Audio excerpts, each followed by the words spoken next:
Smile on that little psycho's face as he shoots his cattle as they're grazing. I know China's pretty messed up sometimes, but they must know that you don't tend to hunt milk cows. High quality, high performance, high manufacturers. Hey guys, please recycle, like, immediately so that no one sees what we did here. We got an MC sticker on here knowing that it was imported to Malaysia, which is where I got it from. And there's some real wonderful photoshopping going on here. I mean, I love how the grass gets horizontally stretched to the extreme all of a sudden. And I also love how those cows in the back look super crappy. There's some more showing off of the extreme photoshopping skills on the back, which paints us a nice perspective picture. Like, look at those cows in the back. They are apparently giant cows compared to that windmill and the other sheep or cows over here. Apparently you really need a lot of windmills around when you're gonna hunt your milk cows. Oh man, them funny toys! We actually got a company attached to this stupidity, Ligia Toys. They seem to still exist, and looking them up I only really found a few other crappy electronic toys they've made. Though there is also a Ligia Game Productions, which may or may not be associated, and they make board game miniatures and other pieces. Though most importantly, this box has a handle so that you can read toys if you're, like, looking at it from that side. You know, I'll just rip this off. There you go. There you can read that it says toys in case you didn't realize. Hey, look, I flipped the handle the other way so it reads toys correctly. I'm amazing. On one of the sides of the box, we get some instructions of how to set up our ridiculous shooting milk cow game. But maybe we're supposed to shoot it because it's a demon. Ah, speaker butt, lovely. So both the cow and the gun take 3 times 1.5 AA batteries, whatever that means. Seriously, why is it 3 times 1.5? Weird. So here's our cow and our gun for this game. Gotta love how the gun doesn't have any orange tips or any weird colors or anything. Cool. But what's especially dangerous is the fact that the cow doesn't have any orange tips. This cow will end you. Or maybe you'll end it. Die, cow. You don't belong in this world. Just want you guys to get a nice view of the speaker butt. That's where all our milk cow hunting sounds will come from, I guess. Very appropriate. Guess they really need to save on the pink paint here. Could only give that a quick spray. Well, there's little on there. That's good enough. We can't afford much more pink spray paint. Alright, let's battery up our cow. You know, nothing outlasts the Energizer Bunny, and he's gonna make sure of it by making sure this cow gets shot. You know, this kind of seems like a strange way to load your gun, but alright. The batteries in the back of this gun make it really bottom heavy. Let's see how it shoots.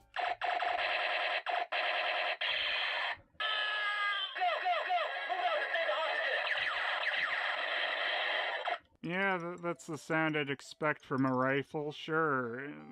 We have like a sound about hostages? Like, did the cow take hostages? Is that what's going on here? I can't say that the sight on this rifle's very good, though. I don't think that's gonna help me aim at all.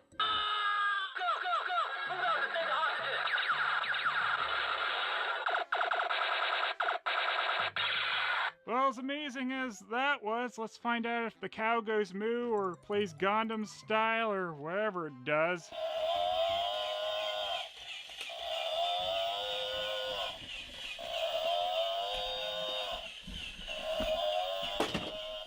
That seems right. So, no song, just cow noises? I mean, it's a little unorthodox, but alright, guys. We need some smarter prey here, though, because, I mean, this cow just offs itself when it walks off a ledge. Bessie Hell Cow is coming to get you! So this little translucent bump on the back of its neck is apparently the sensor to shoot at, so I guess we'll give this game a shot. We'll rescue the hostages from the cow. You're going down, cow!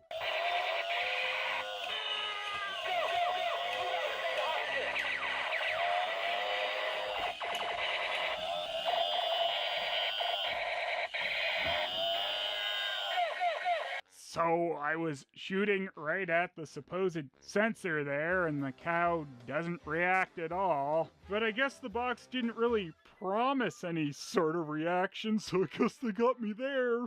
Funny toys! Milk cow!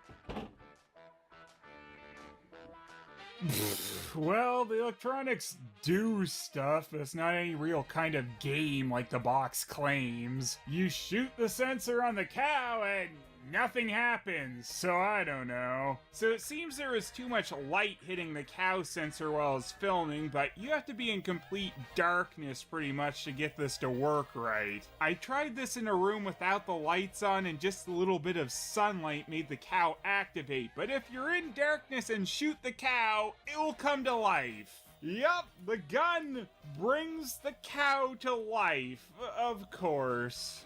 It's got generic gun noises with lasery sounds and police type stuff. I can give it that the gun does have a nice laser pointer when it shoots, and the paint is okay, except they got lazy with dim udders, but at least it gives me my fix of evil glowing red eye cow. 5.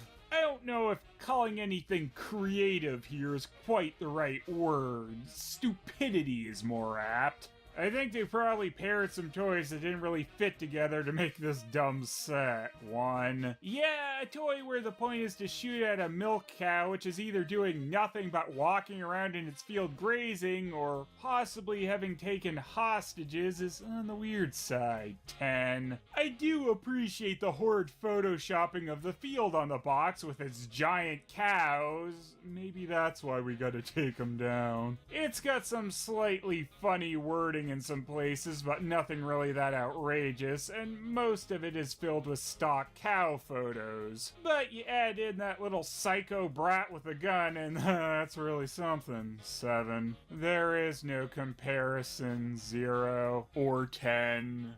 I don't know. And the bootleg zones overall is 8! It's funny how stupid this thing is, but the fact you have to be in pitch black to get the gun to bring life to the cow is kinda disappointing. But whatever, this entire thing is utterly ridiculous! There you go.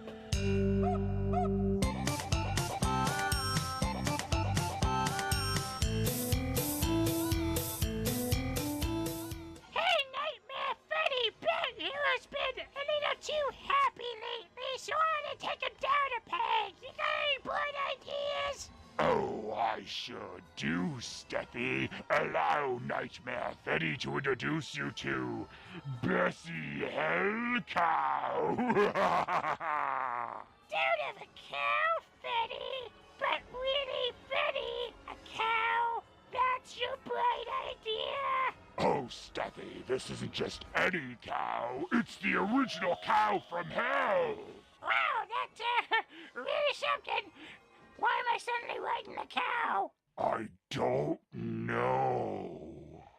And don't forget, Steffi, this isn't just any normal hell cow. It takes hostages. What the what? Bessie Hellcow?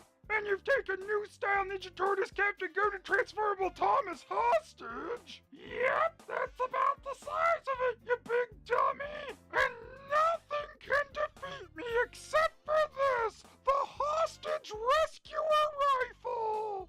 You just made a big mistake, Hellcow! Take this!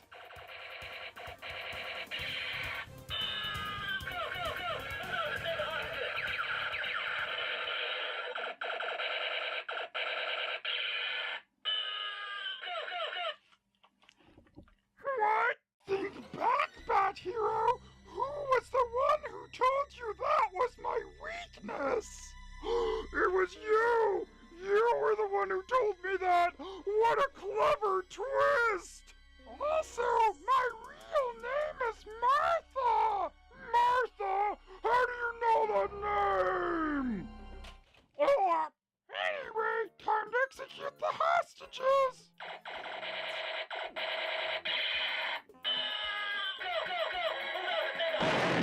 Now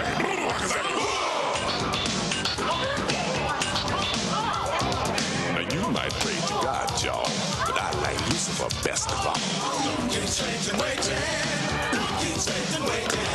Sunday school is a place for fools. It's hot in hell, but the devil's cool. So don't just sit there, join the club. Sell your soul to Beelzebub.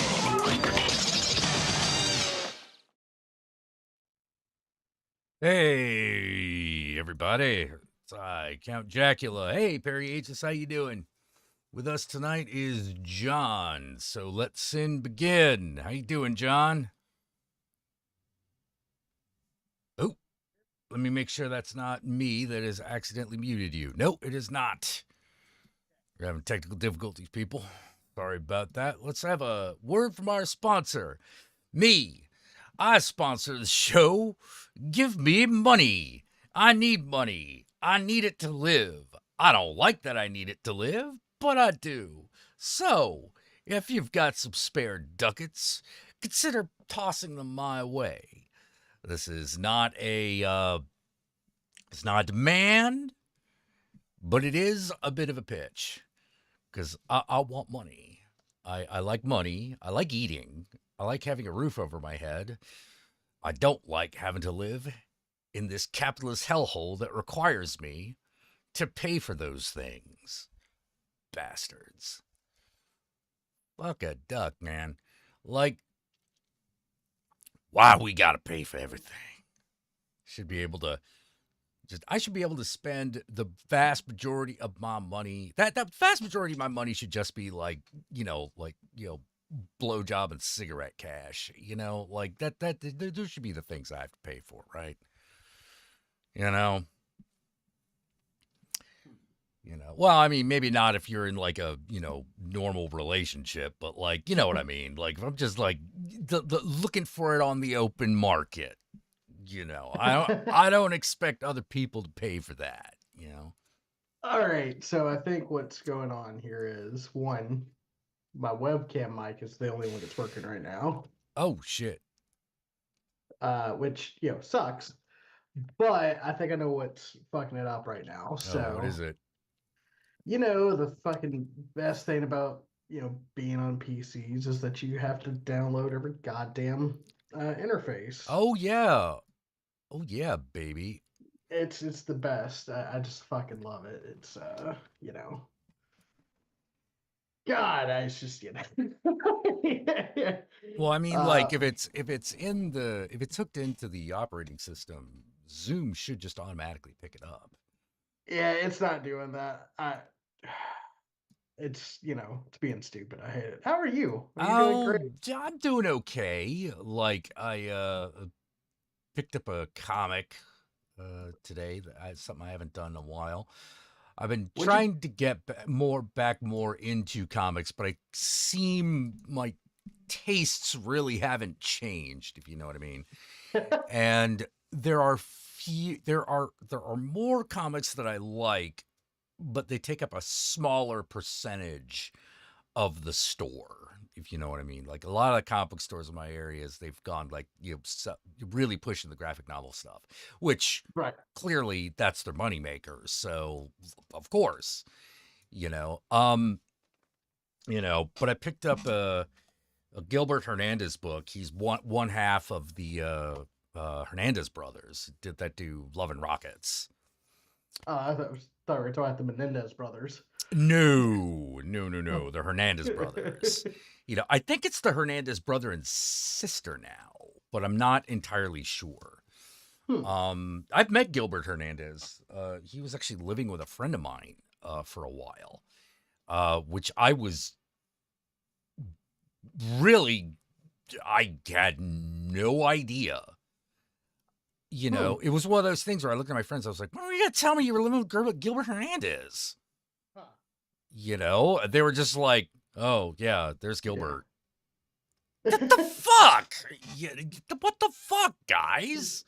Why didn't no one tell me I was hanging out with cool people? Yeah, how long has he been living with you? About 5 years. God damn it! World famous comic artist is living with you, and you didn't fucking think to tell me? No. Oh, we I didn't mean- even really think about it. Dude, my favorite documentary of all time is Comic Book Confidential. He's the guy who drew all the stuff for it. You know, well, not everything. Obviously, like when we're talking about Jack Kirby, it's Jack Kirby stuff. But he did like the stuff that's actually used that was made specifically for the film. You know, Right. I'm like, we're talking about a guy who like came in on the tail end of the comic book underground. Like, come on, man. Like, the fuck? Did you not know that? Oh no, we didn't. I'm gonna kill you. It's nice to know things haven't changed, Jack. I know. Well, that was a while back. That was a while back that happened. You know. God damn it. You know, like, come on. You know, and one of the things I actually really like about the Hernandez brothers is there are a couple things that they do that are really, really interesting. One, they talk about being Hispanic in California.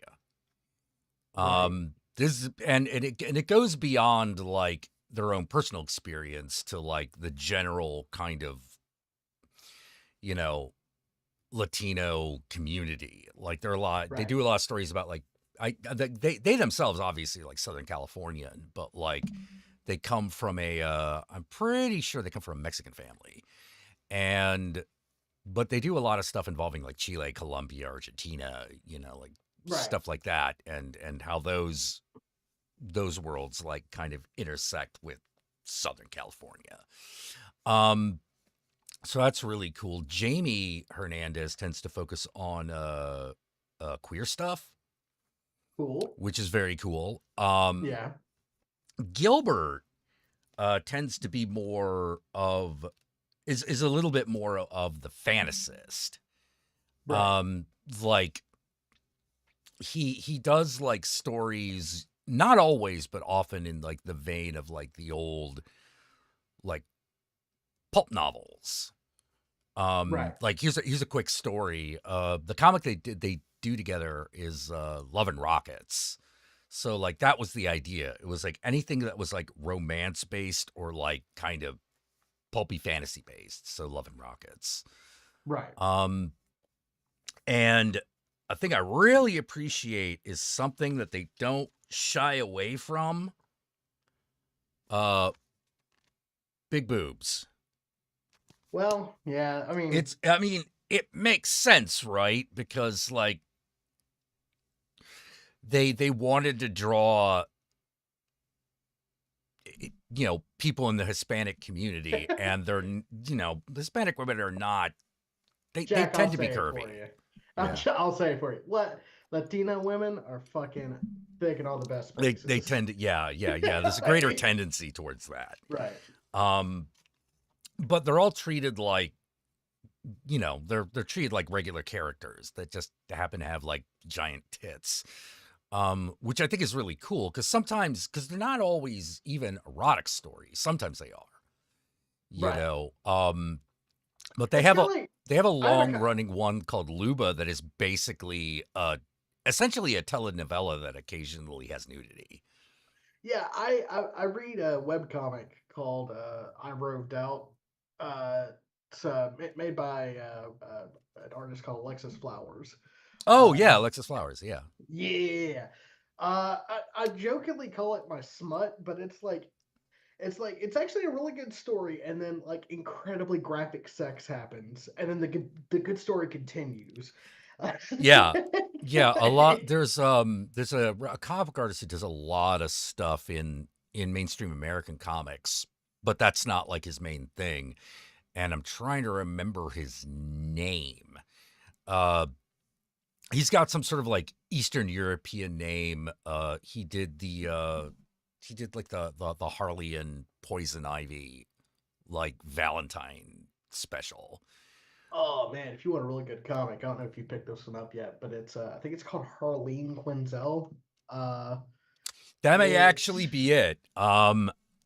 it kind of like looks at it kind of like talks about the whole Harley and Joker relationship and about how it's really abusive, like, and how, what it's done to Harlene's like mental health. It's really rough to get through if you have been an abuse survivor. Just gonna be real honest. Oh, I bet. I But bet.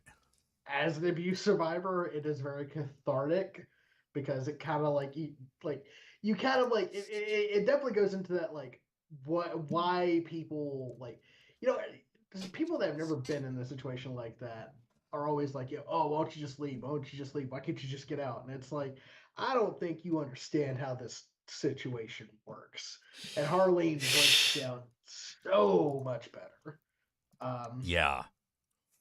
Yeah. The comic artist I was thinking of is Stepan Sijic. Stepan Sijic. Okay. Stepan Sijic. He does a comic called one of his main comics is one called Sunstone.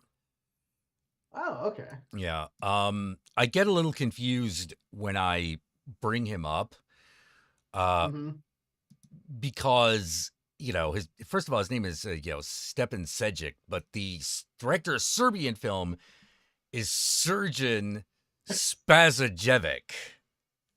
You're like, okay. So it's really easy to get those two confused if you're going quickly. Yeah. So he's the guy that did Harleen. I had a feeling he was. He's really, really good. If you haven't got it yet, pick it up and like you Yeah, probably get through it. It's fucking amazing. Like, yeah. The funny thing was is he was once asked like, how does he expect to keep working in the comic book industry when he does like all this lewd stuff? And his response was amazing. I live in the EU. I mean, to be fair, he's right. Yeah. He's like, Americans are the ones who are weirded out by a person who draws pornography doing comics for kids. You are the only ones that care. I don't know. I just, man, it just seems like it's like the fucking satanic panic never left. Oh yeah, well that's a particular hell. Like, let's go before the satanic panic. With some people, it's like the fucking comic book burning in the 50s never stopped. Yeah, it's the red panic that. Yeah. The red scare and the delinquent scare and all of that stuff. And it never works because like the delinquent scare, which is like everyone be like, oh no, everyone's buying motorcycles and wearing leather, like what leather coats? What shall we ever do?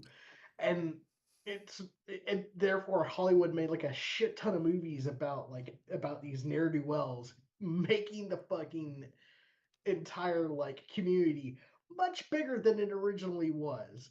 Like whenever you shine a light on this shit and try to make some moral judgment like on people having fun, you're always gonna lose. Yeah, well the other part of it is quite simply this. Normal people don't make movies and art. No. It's not normal people who do normal this people stuff. Don't have to make art. They're normal. They can get through their day working their fucking 9 to 5 and never have to fucking think about like what pain. Oh, I would say they need it. They just don't realize it. They think they should do without it, but that's actually a really bad idea. And my first exhibit for what a bad idea it is, every once in a while, you'll get a queer shooter.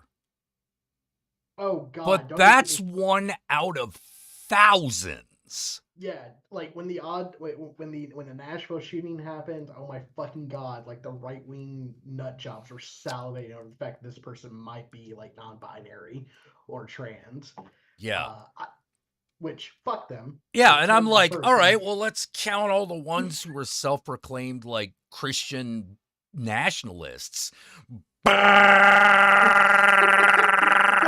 how many times have you guys like bat, like someone that was white male and like Christian conservative. Hell, you made a fucking like mini celebrity out of Kyle Rittenhouse of all Mm-hmm. fucking people. Like, And don't it's tell like, oh, me. I wonder why this keeps happening. Oh my fucking God. Yeah, it's like I'm sorry. I'm perfectly okay with being in my skin. You know, occasionally, I would say more than occasionally, I occasionally have sexual feelings for other men and other women and other people that are in between. And you know what happens? Uh, I don't do like nothing happens 90% of the time. The other 10% of the time, you know, Yeah, yeah, special yeah, yeah, special yeah. alone time. Yeah, yeah, yeah. I was about to say, like, I know what happens. Like, you rub one out, and most of the time you just rub one out, and that, go about your day, Time for bed, you know. Yeah, But like they can't. It's the control. That's the real fucking issue. That's yeah, the yeah, reason why they're so yeah. hard on it. They believe that if they control the art, they can control the culture, which is not entirely incorrect, but is not. It doesn't work the way they think it does. Oh, it's for the short term. Oh yeah, they can definitely do it. Short term, they can like absolutely suppress queer voices Hmm. and other like non-Puritan voices for the short term. But like it still gets out. Like it doesn't Yes. stop just because you want it to stop because it disagrees with your religion. You know, it's just, Yeah, yeah, yeah. All the censorship in the world didn't stop Oscar Wilde. You know. and that man was gay as the day is fucking long. Oh yes, yes. In fact, what happened to him is why Bram Stoker never came out. Mm-hmm. Yeah, and it's like you're not protecting the children. You're damaging other people. Yeah, yeah, yeah. And You're hurting them, if anything. and the secret that we all fucking know, especially if you're, you know, LGBTQ plus, and also if you're any type of person of color or minority, is that they know and they don't care. They know that it's Oh hurting yeah, people. yeah, yeah. They That's the want it to. point. They want it Yeah. to hurt. That's the Yeah. goal. The goal is to make it hurt while at the same time giving them someone that they can agree to hate. Yeah. Because some people are just fucking like that. Yeah, I mean it's a byproduct of having a it's a byproduct of having a belief system that requires an enemy. Yeah, Evangelical Christianity, hell, even just broad general strokes Christianity always has to have it some needs a type of enemy. devil. It Yeah. needs a devil, otherwise it doesn't work. The irony being that you get the feeling that at some point it didn't require one. Oh, it didn't. Think about it. We both read the fucking Bible. That's the reason why we were on the Yeah, sides that we are on. yeah, yeah. It's sort of like, this is fucking ridiculous. It's always like if you read the Bible, the devil is always just kind of working in Congress with God, and God gets the final say on what happens. Yeah, yeah. The, So the the idea of like the devil of Satan just meaning like essentially devil's advocate yeah. makes a lot of sense because that's really all he does.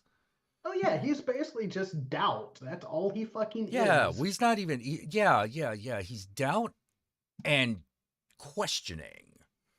Yeah. It's like, hey, God, are you so sure that like things are the way you say they are? You The know? story of Job. The Yeah, perfect story of explanation. Job. Like, I keep looking over that story, and I come back with one meaning. You can't count on God. Yeah. That's the moral of the story. You can't count on God. That's not how it works.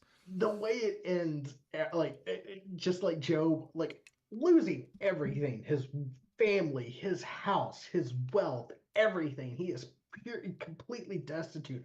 Looks up to God and literally just goes like, I've been a willing servant. I have worked for you. I've worked with you. I've tried to be the best man of God I can be. And I thought I was doing a damn good job of it. Why? And God being like, how dare you question me? Yeah. Fuck that guy. Yeah. There's this because the story actually gets at something, which is, hey, why is all this shit happening to me? I didn't do anything that to deserve this. You know, I've done some, I've done some shit, but like, what about that guy? Like, he rapes children, like, why is he walking around scot-free? And it's basically the story is, and the answer to the story is shit happens. Yeah, suck Shit it up. happens. There's nothing you can do about it, you know? And then they had to come up with this idea of an ineffable plan, Oh, God has a plan. Does he? Does he need one? If God has a plan and he ensures suffering, then he is not a benevolent God. Yeah, come on. This guy could do anything, but he can't stop fucking with us? Well, no, because we're his Fuck that. playthings. You He's know, looking like, down on his little like dollhouse that we all exist in, and he gets to fuck with us. Fuck that guy.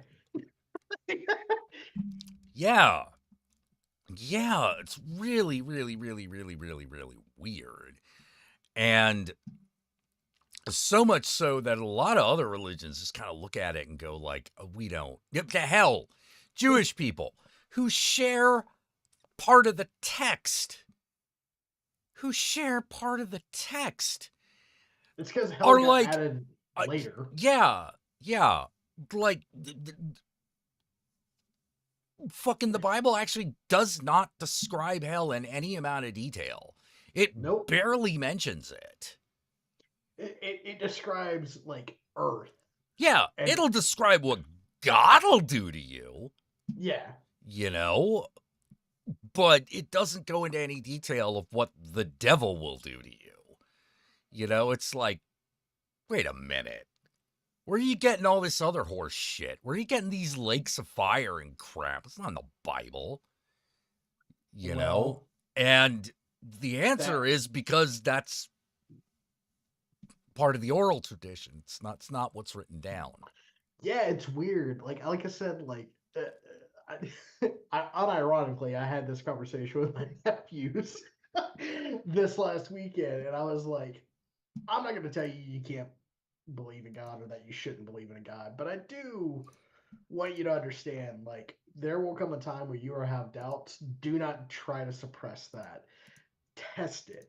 And if you test it and you still have faith, good on you. You've got real faith. But if you test it and you come up with questions, follow those questions. Yeah, you want to follow those as far as you can. It's very, very, very important. That's how you strengthen your soul, for lack of a better way of putting it. You strengthen your identity and you strengthen your soul, and this becomes real important. Well, yeah, because, like, man, we're getting in it fucking deep. Hi, everybody. I've been gone for a bit. Yeah, because we've seen what happens to people that don't do that.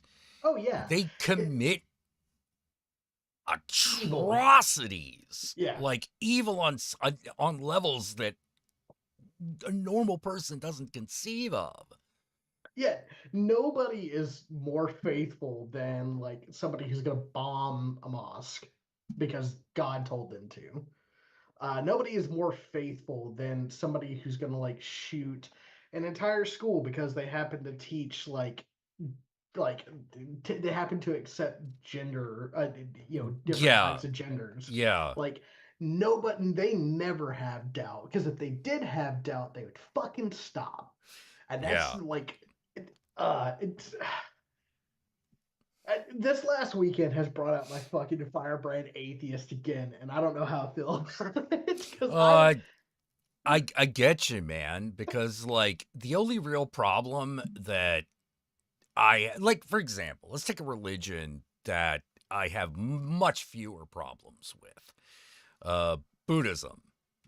Mhm. You know, by and large, I have fewer problems with it. Does that make me a Buddhist? Oh, yeah, I'm Buddhism adjacent, but like, I'm not a monk, and I never will. I probably never will be. And if I Yeah. am, like, something's happened.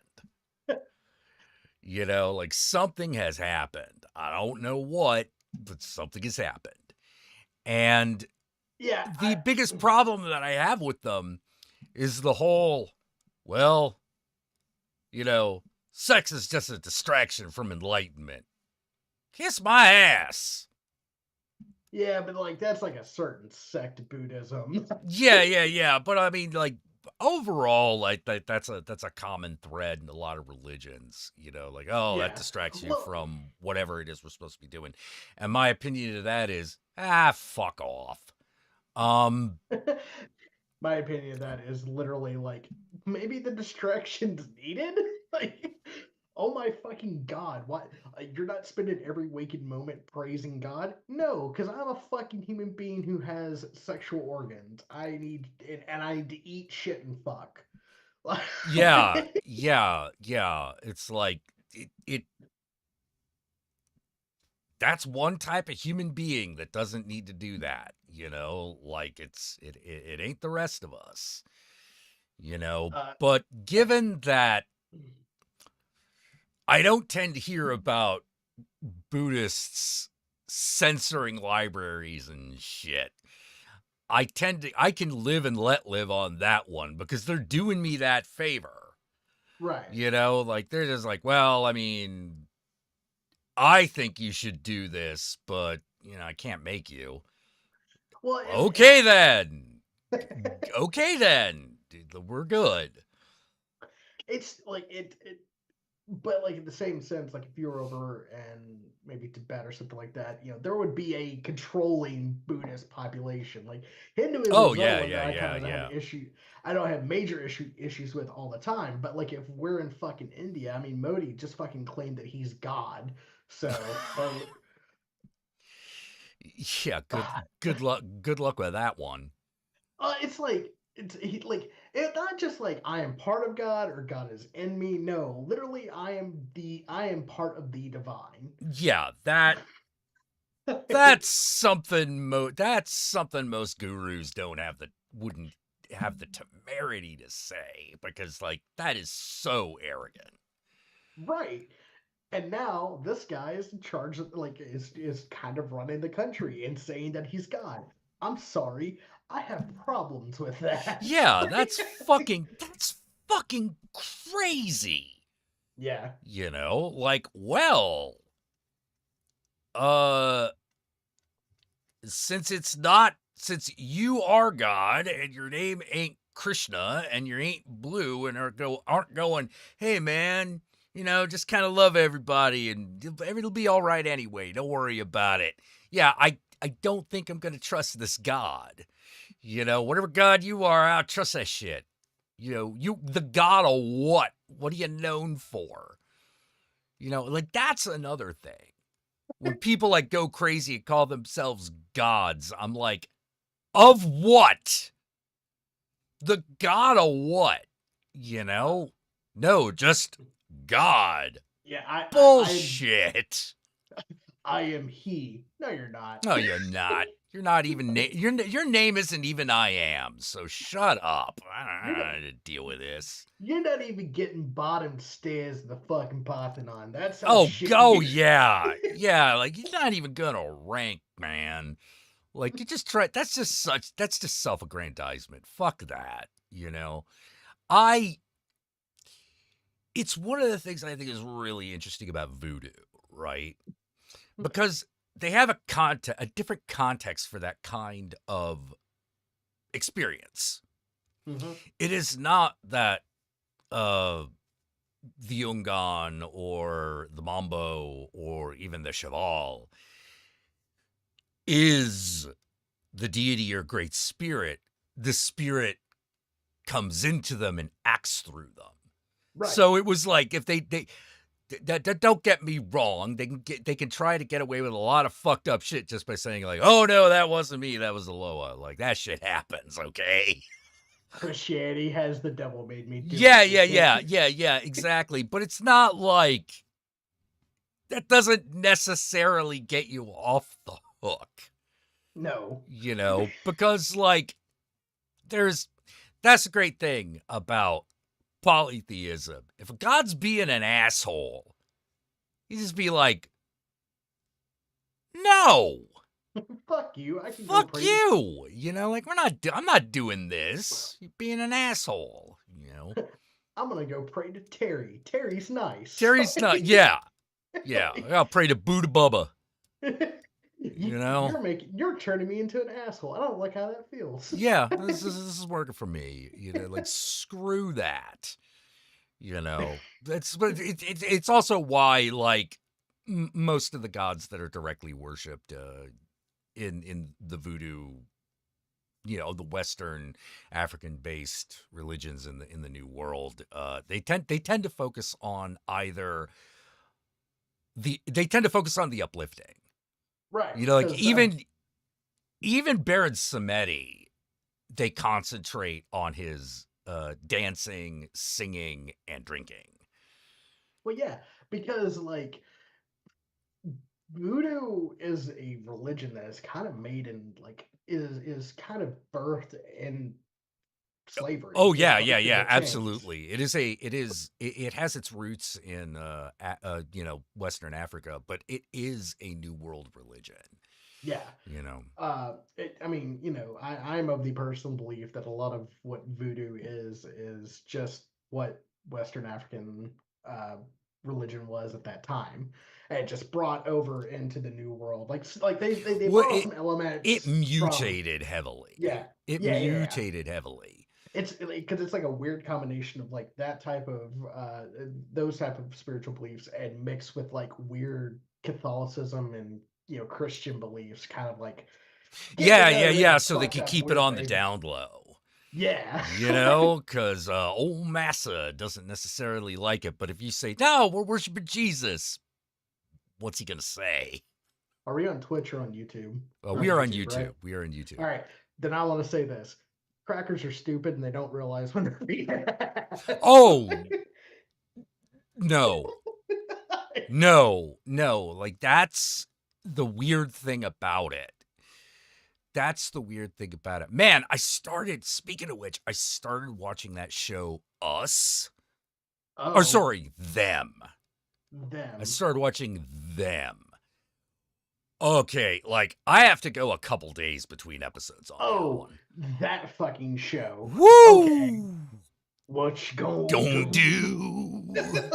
What you gonna do? And it's just like, oh my God. You're like, because you're like, everyone's like, oh, what is this guy really? And I'm like, he's the Jigaboo.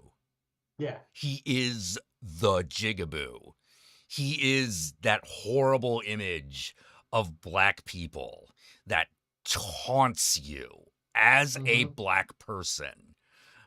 Because the problem is, he's not always evil and he ain't always wrong. You know, he's always an asshole. He is always an asshole, but he's not he's usually not wrong. It would be like if you were in the show and like Fu Manchu shows up. Yeah, or like Cousin Chinky, and he had Yes. that, like, you know, it was one of the things I really liked about the comic American Born Chinese was the whole thing with Cousin Chinky, because like that, I was like, yes, yes, I get this. This I fucking get. And when the kid actually meets him, this fictional character that he thought only lived in a television show in his head, all of a sudden just meets him on the street. And it's very much like in Them, where they see the tap dance man. Right. You know, he is there to, he's taunting you with the stereotypical image, but he ain't always wrong. Not because the image isn't offensive and horrible, but because sometimes truths are ugly and Mhm. awful. You And know, it's like as much as you try to avoid being this person. it's what they might see anyway. Exactly. It's Yeah, like yeah. it's like no matter how much you're like, no, I'm not that character. It's like you just run into one fucking bigot who's just who doesn't see you as a person, just sees you as, you know. As this, and they show, and like the thing about the tap dance man that's so freaky is he's basically constantly saying, "Oh, it's more than you realize." Mm-hmm. You know, this is what almost everyone sees. That's why you see it too. You know, you see it too. This is what you're afraid you're going to see when you look in the mirror. You know, that's why you've put yourself, set an impossible standard for yourself so that you are nothing like me, but you can't be nothing like me. And It's that's, impossible. it's impossible.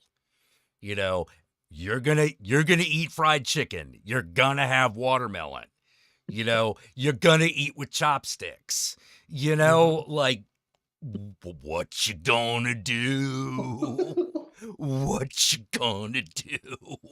And oh my God, that show is so stressful and uncomfortable and upsetting. And it's all based on, at least that first season, it's literally based on the white flight out of Compton. Mm-hmm. You know, I Compton used to be Whitey's neighborhood.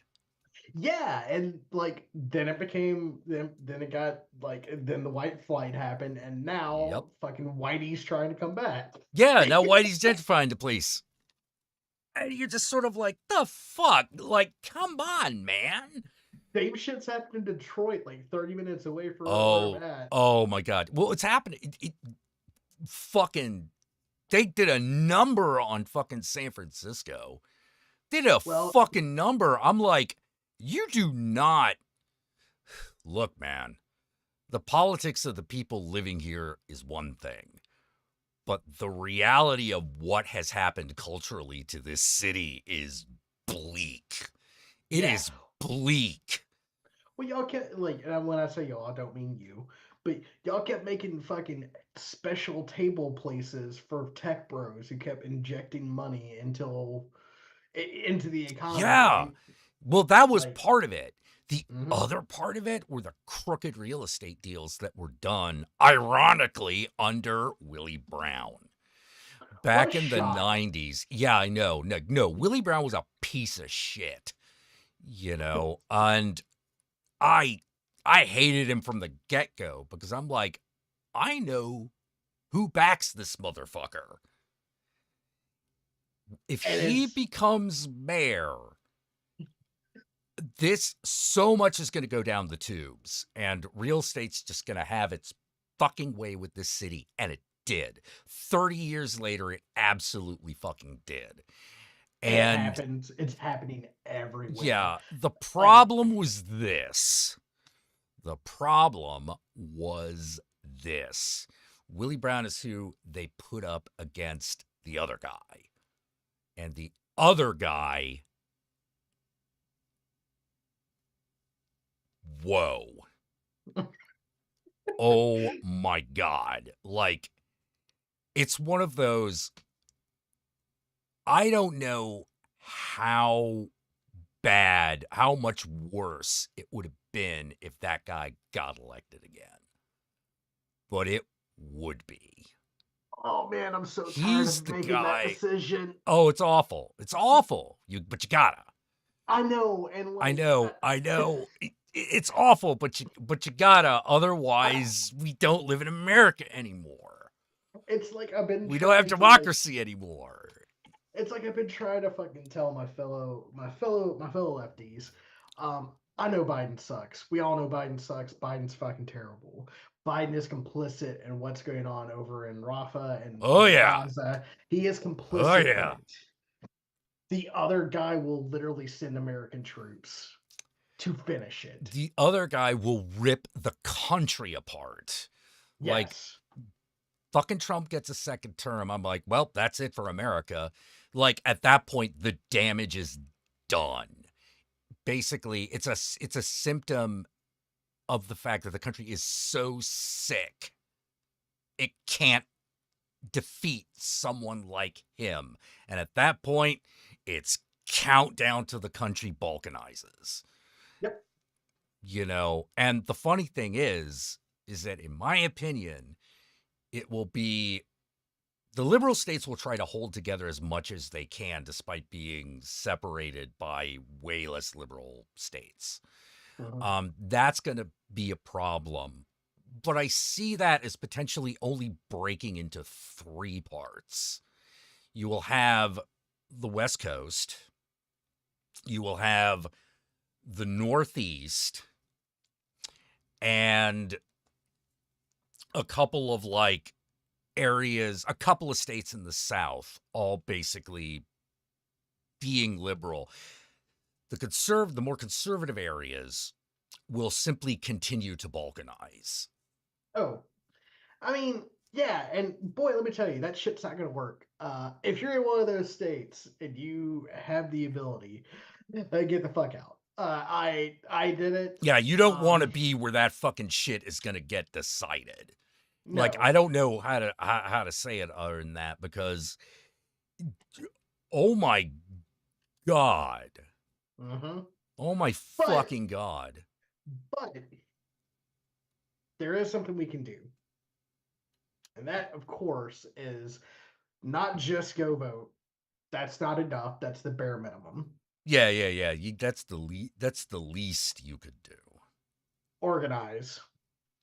And I'm not saying like organize as a political fucking group. Fuck that noise. Yeah. It's not you're not talking about making a third party or something. You're No, I'm talking about like organizing with your fucking neighbors. Yeah. And work like getting to actually know the people that live around you and not just like the people that live near you that you all share the same beliefs. Yeah. And let me real quick because I can already see it popping up in chat. I understand there are some people that just won't be able to do it, won't be able to leave and anything like that. That's the reason why you got to organize the people around you. Find people around you that if this shit starts popping off, you can find somewhere to live. Yeah, part of my thing is realizing that where my heart lies is in heart. Like, I'm like, all right, so if it was Captain Planet, I'm Mati. You know, I'm Mati. It's like, no, we got to hold this together. No, we're holding it together. What do we need to hold it together? You know, and in my opinion, what we need to hold it together is, people talk about healthy debate. No. My opinion, yeah, exactly. I'm like, no. Because as much as my fellow lefties want to say that they can change minds and I can change their minds, I can see the way. Some of them, yeah, and those people are already fucking changing.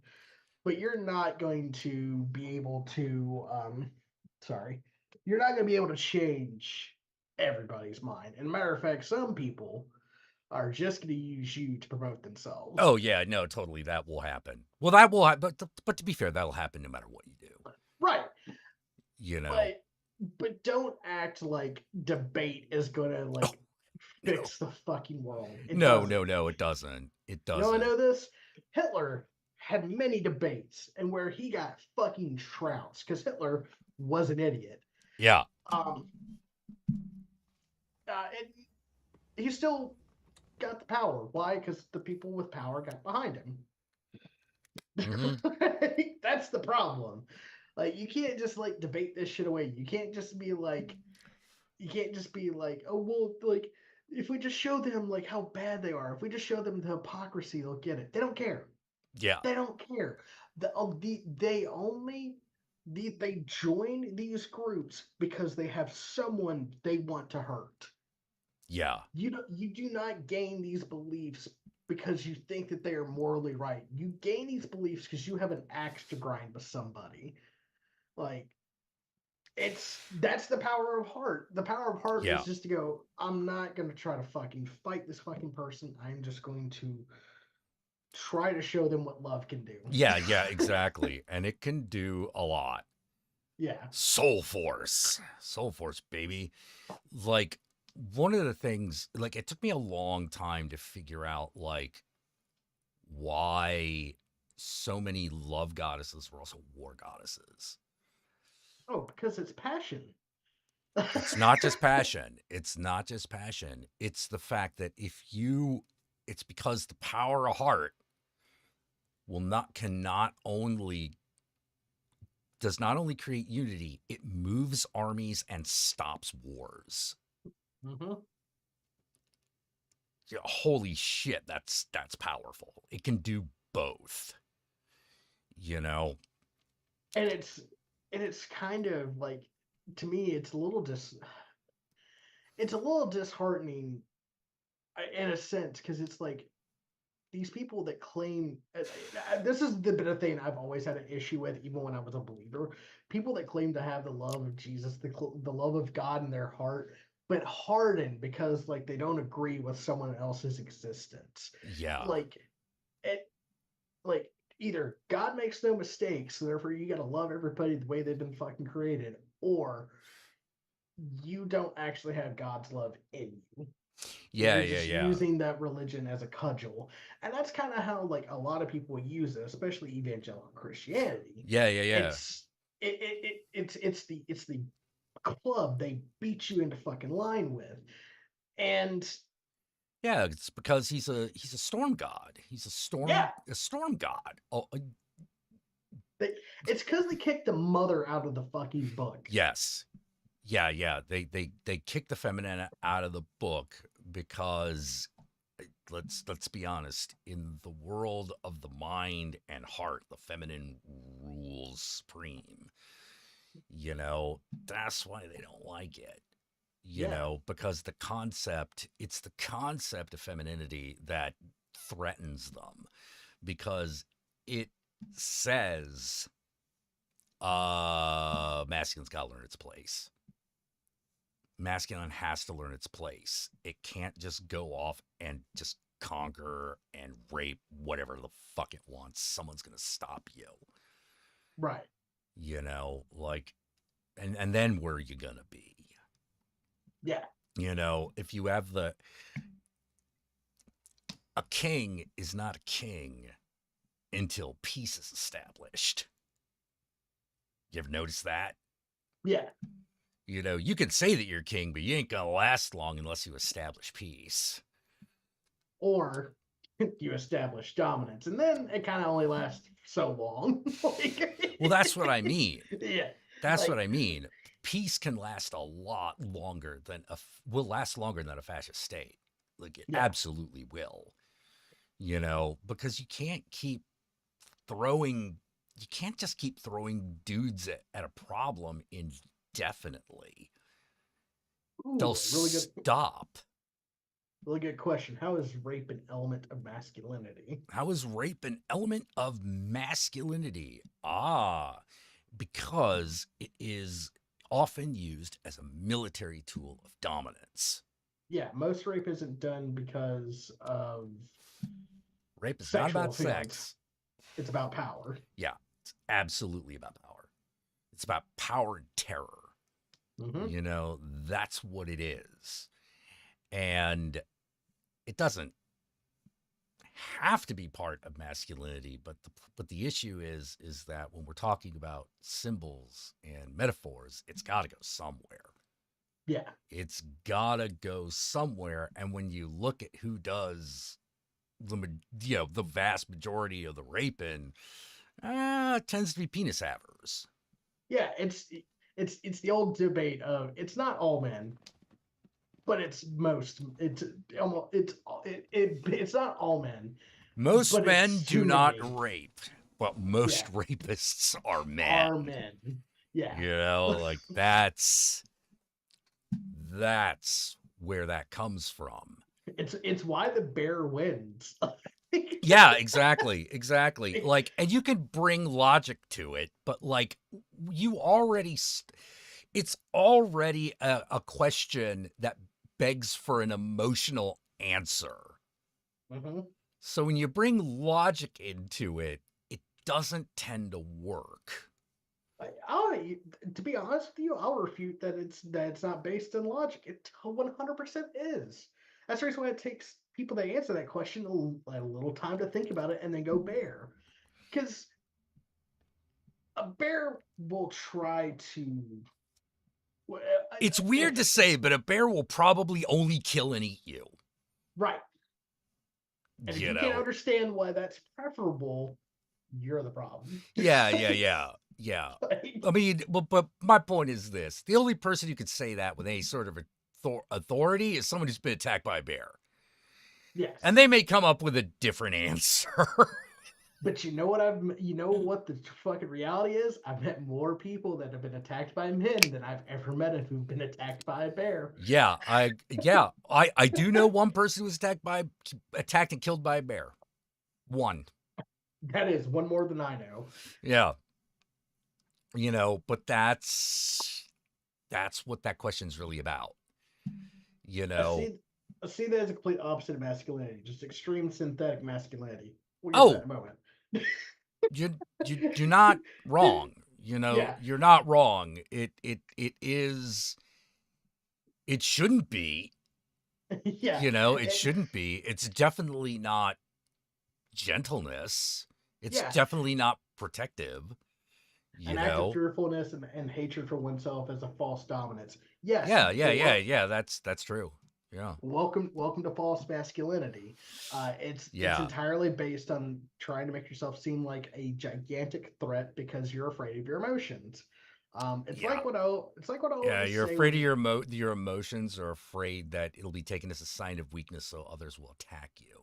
Yeah, it's like whenever one of these like right-wing conservative assholes start getting really like into the manosphere and also my god, anti-gay. It's like I will you never find more pathetic examples of masculinity than in those places. Yeah, it's absolutely pathetic. Yeah, you literally it's like, hey man, it's okay if you think guys are hot. Yeah, it's okay. You can once you learn to live with yourself with that, you'll be better. Yeah, you'll I be was a lot less angry. I was also mad that they had an athlete address a graduating class. Fuck you. First off, he's a kicker, not an athlete. Secondly, and it's always funny that whenever like someone goes on a diatribe about that bullshit, that there's always one guy.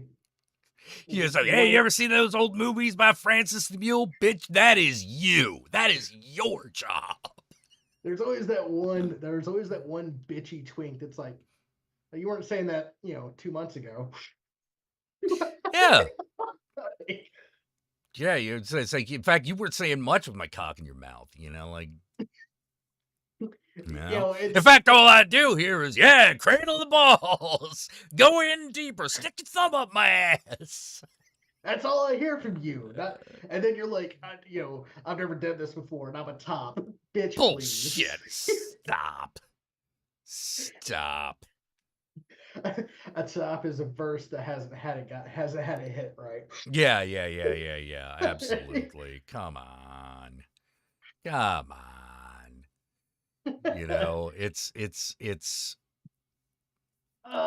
One of those. It's one of them funny things. Let's see. As someone who's still learning about LGBT and trans. Oh, How do you guys feel about masculinity in the abstract sense? It's basically learned it's exclusive to men here. It's exclusive to men in rural Ireland. Okay. You might have to come a bit more specific. If Here's you the want, truth. if you want, yeah, if you want like the absolute truth, masculine is that which is which is in contrast to feminine. Other than that, we're gonna have to get more details. And I'll say this: all gender expression is drag. Everyone's putting out. Oh yeah, on the clothes. totally, They think totally, speak totally. male or female or non-binary. Yeah, all gender has its performance, because that's all gender is performance. yeah. Well, I would say it has a huge performance aspect to it, because there are levels to gender. Okay. When you think of masculinity, how far do you have to get down on that list until you start getting to genitalia? About as far as I have to do with femininity, actually. Exactly. Yeah, but it's there. It's there at some point, but like it's so far down the list. If you get the other like 15 things, you're good. Oh yeah, yeah. It's not the ultimate decider, but they tend to coincide. It's literally just it's one of the fucking switches. Yeah. Because the other thing is that what is considered masculine and what is considered feminine is not always the same throughout the years. And it doesn't matter what you consider to be masculine or feminine, because like it's like when people ask the question of like what is a woman, and it's like, I don't know, what is a chair? Describe well, I know it's chair. not a table. Yeah, but can a table be a chair? Yeah. Right, yeah. If you sit on it, I guess it could be. Well, I don't know if it'll be a chair, but you could probably sit on it. Right. That's sometimes that's good enough. Okay, so 50s Realm also says, so basically growing up in Catholic school, we were taught that femininity directly correlates to women and masculinity to men, whereas the LGBT views it as more open. Yeah. That scans. That's about right. What's your guys' interpretation of that openness? Does masculinity and femininity exist? I would say that they both absolutely exist. If only in our heads. Yeah.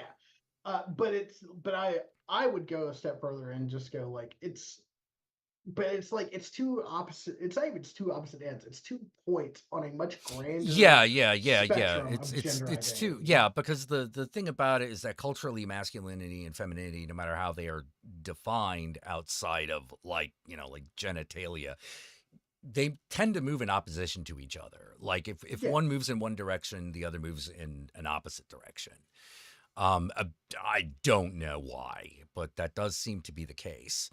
But an individual person is neither wholly masculine nor wholly feminine. Like that doesn't happen. Right. They're metaphors for two different types of experience and expression. And it's like, are they more open? Yeah, totally. Are they open to anybody? Hard to say if we're talking about individuals, but if we're talking about can femininity be exhibited by someone that is considered masculine? Yeah, totally. Yeah, I always hate like trying to define gender while using like biological senses, because like that's not what we're talking about here. Yeah. We're already talking about like a much fuzzier idea. Yeah. Like we're literally talking about like, how do you know that you're you? Like, and nothing like there is What no- percentage man are you? There's no answer to that. It high doesn't work that way. High 70s?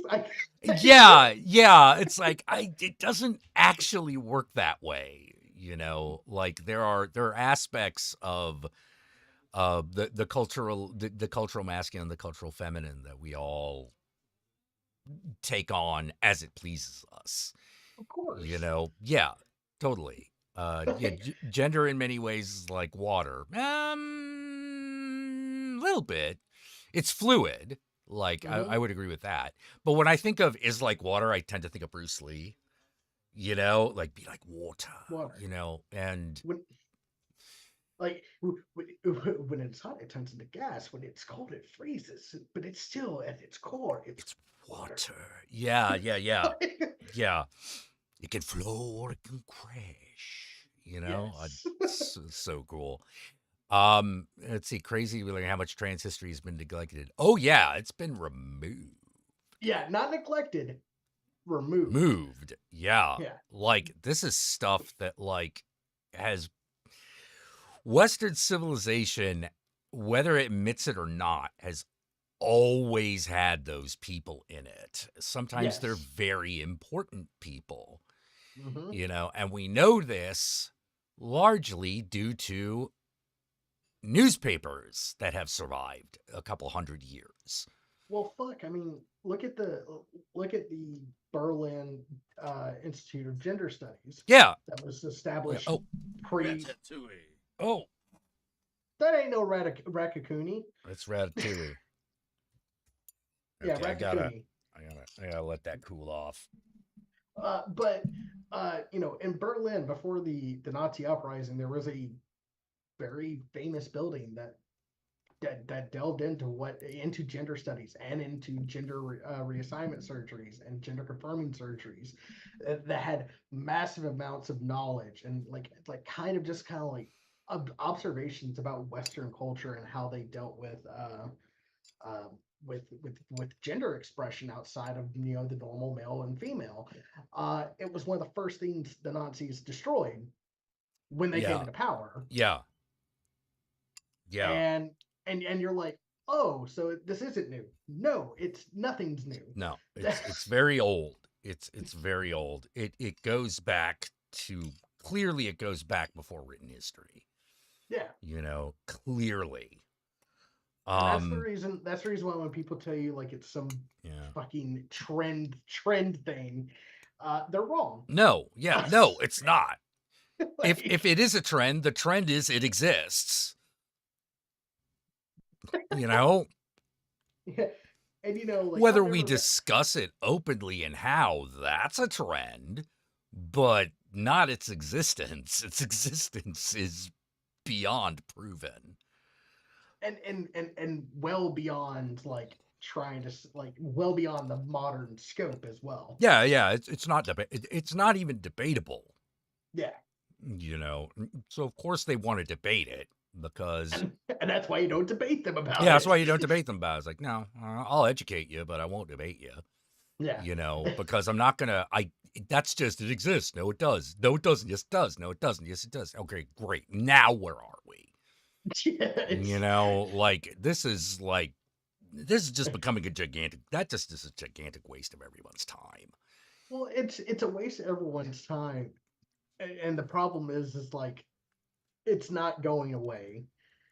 And it's becoming it's like the thing is like it's like this new like Gamergate that's been trying to get some fucking like steam. Oh yeah, what's that about? I heard some rumblings about that, but I was like, what?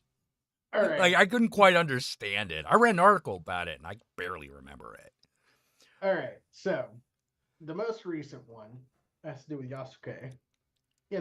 The African man that. Yeah, the Black Samurai. Yeah, the Black. Yeah, the Black Samurai who really existed. Yeah, well, apparently there's been a lot of fucking chuds out there that are complaining that Assassin's Creed has went woke because they've added a black character to play a samurai, and yeah, but it's Yosuke. Jack, we both know. I this. know, but I'm just gonna repeat it. I'm just gonna repeat it. But that's like, look, like Yosuke is even blacker than Alexander Dumas. Okay, like Yes. that motherfucker. Like, how to put it? Like that motherfucker was from like Africa. Correct me if I'm wrong, but he was also like he basically was enslaved. Dutch ship crashed. He survived Yeah. and made it to the Japanese coast, and they were like, well, I guess we'll just take care We'll of you. just yeah. And because he happened to land where he did, and the local not the shogun, but like the local lord was kind of cool. You know, like when Yosuke's like, I want to be a samurai, and he's like, well, you're supposed to be from a Japanese. You know what? Yeah, I'll waive. I can waive that. I'll waive it. Like, this isn't going to inspire other people to like try to become samurai any more than anything else does. Besides, you're an awesome swordsman, and I want you to kill people that I tell you to kill. Because That's the real reason. it's like, why would I not want this guy killing for me? You know? Yeah. Actually, it might have been a daimyo. But No, couldn't have been a daimyo. Not if he was not if he's samurai. that's true, I guess. Yeah, he has to actually. It actually has to be a lord. Now he could have become a ronin afterwards, Right. and he would still be considered a samurai. He'd be considered a ronin, but like the title, your status is stripped, but like you still kind of keep the title. Yeah, and but yeah, they basically lost their shit about this, and everyone, including Japanese people, were like, "No, he existed. He's real." But he is, yeah, it's one of those. But he is black. Yosuke is black, and he's one of Japan's great fucking historical and heroic figures. Yeah. But they're going woke. Shut the fuck up. Shut the fuck up. Like he's real dude. You know? Like at this point, I'm just like, look, if you are gonna have issues with like representation in gaming, just stick to your Call of Duties, your Maddens, and leave the rest of us the fuck alone. We don't care about your opinion anymore. Mm-hmm. We shouldn't have cared about it in the first place, but we got suckered in with you trying to say that you're doing this for like journalistic integrity when it was never about journalistic integrity. Oh yeah, that I knew was complete horseshit because, like I said, people were calling journalistic integrity. I was like, games journalism? Integrity? What? The fucking games journal is the unofficial fucking fourth column of fucking the video game industry's marketing departments. Yeah, you want to know how fucking ridiculous it is to call for game like integrity in game journalism? You remember when you'd go to GameStop and they'd be like, "Hey, you want to join the GameStop Awards Club?" And you'd be like, "Oh yeah, that sounds great. To get better trade-ins, to get discounts on used games." Oh, you also get a subscription to Game Informer, which was considered one of the top gaming journalists like magazines. Well, yeah, because back when that happened, back in like the late 80s, early 90s, like during the zine craze, the magazine was marketing. Yes. It was intended to be essentially third-party marketing. Jack, don't tell me Nintendo Power is just a marketing ploy. Say it ain't so. Well, Jack. Nintendo Power was flat out owned by Nintendo. What? No, I trusted those reviews. They told me that fucking that the Terminator game was amazing. They told me Fact Xanadu was amazing. Remember that shit? That was terrible. That was bad. That shit was bad. They put that in the Captain and the Game Master fucking cartoon they put in Fact Xanadu. And I was like, this sucks. Why don't we go back and do Castlevania stuff since Simon Belmont's a character here? Oh, because that's Konami. Okay, fuck you. Then why'd you put him in the thing? I don't understand how this fucking... I'm still mad Mike Tyson never showed up. Well, you know, he was probably getting ready to show up, and then... that shit happened. Hey, Flashman, thank you for the donation. Hey, let's give a Flashman a Hail Satan. Oh, man. I believe it was actually the Shogun Tokugawa that made Yasuke a samurai. And that's when everyone. Oh yeah, well no one's gonna fucking go if he's like, yo, Negro over here, samurai now. I'm Tokugawa. Hey, you may have heard of me. You know, like no one's gonna argue with that shit. Waste of time. Not and matter. Yeah, it's a waste of time. Yeah, history has spoken on that one. That man has the mandate of God. Dude, But- I think what was like Tokugawa, was he before or after Nobunaga? I think he was like, because it wasn't there at one point it was like 3 major like Japanese like Yeah. kingdoms were Yeah, fighting each other. there I think were. Tokugawa was like on the opposite side of Nobunaga. Yeah, some I point. don't I my Japanese history is very bad. I have Right. this vague idea how it happened. Like I know that there was like a Warring States period that was a lot like the Warring States period of China. Yeah, I mean Um, most of my Chinese history is based off of Dynasty Warriors, so like Oh, it was Jay Tilton says that it was Oda Nobunaga. It was Oda Oh. Nobunaga, and it was about 20 years before Tokugawa became shogun. then it is especially written in the fucking heavens. You need to shut the fuck up if Nobunaga said it. Oh yeah, Jesus Christ. That's like Nobunaga is one of those, man, that guy is a really weird figure, and Japan is able to live with that. They made that motherfucker like into like vampires and shit. Oh yeah, because he's not only like a great Japanese like hero is the wrong word. He's a super important Japanese figure and warlord. Mm-hmm. You wouldn't say he was good, even if he did help establish Japan. You wouldn't say he was good the same way you'd be like, okay, so Genghis Khan, right? Was he a good guy or not? Ooh, No. I don't know about that. He Like- was not a good guy. Yeah, like But he there's a reason Japan always makes Nobunaga a bad guy. It's like he is terrible, but that's the reason why we're called Japan. Yeah, and well, like one of the things that's Or also Nippon. fucking funny is that the image. Okay, so Final Fantasy 6, Mhm. the villain Kefka, he's got like that weird kabuki makeup, and he's like weird and kind of gender fluid and like all that shit. Also, Those fucking nihilistic as stereotypes, hell. those Like- stereotypes of a villain, those were things that you would do when you depicted historical bad guys, and sometimes they would do that to Nobunaga. Right. Sometimes Nobunaga is more like Dracula. Yeah. That's mean- when it's like, oh shit, like this one's gonna be serious. Like if Nobunaga comes on and he's like Count Dracula, you're like, oh shit, okay, shit's going down. Yeah. Because he's got that same kind of reputation. I don't know if I would say pragmatist. Nobunaga was definitely a man. who Well, he's a could move- military pragmatist, I'll say that. You can either have the open hand or the closed hand. You pick. Yeah, exactly. Very important Japanese leader. Good guy? I don't know about that, but And chances are he's already hit you with that fist at least 6 times. Like, yeah, and then he's great like, example of velvet glove over the iron fist, like holy crap.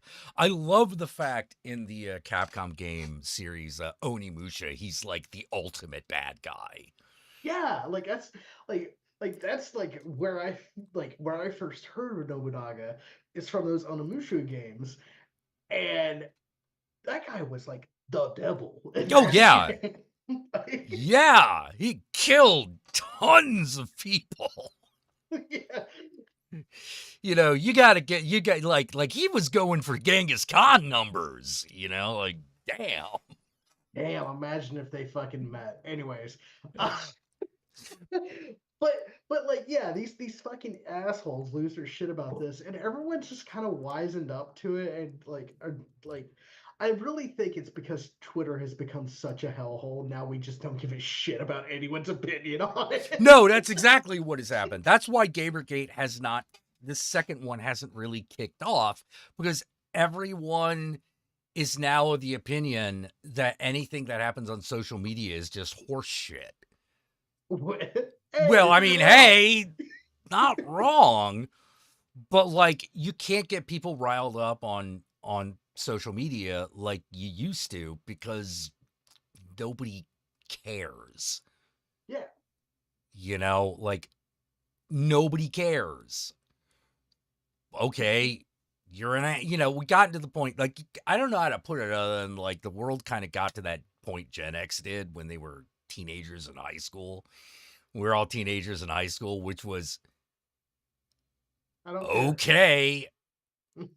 I don't give a shit, don't care. Well, And the thing was is to be honest, I was of the opinion that that needed to be the response. But of course, the problem was that the games media felt attacked, so it retaliated, which is like, you can't go to war with the audience, you'll lose. what the fuck that noise? You don't fight with these assholes because No. because they're not your audience. They're a loud minority that like fucking makes an echo chamber around themselves. No, rather than saying, oh, gamers and identity is dead, here's what you do. Here is what you do. You do an entire issue that is nothing but celebrating female game developers and female main characters in video games. That's your response. Yeah.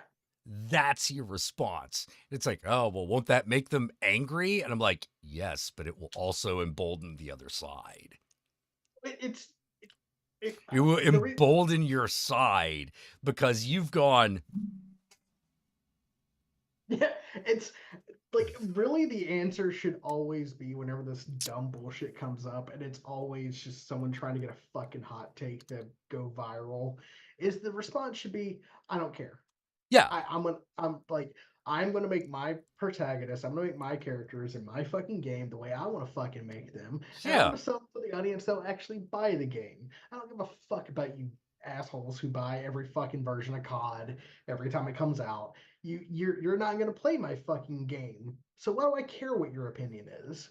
Like, yeah, like they do not run the gaming world. They run a small corner of it, and they should just be allowed to sit in their little fucking island until they go away.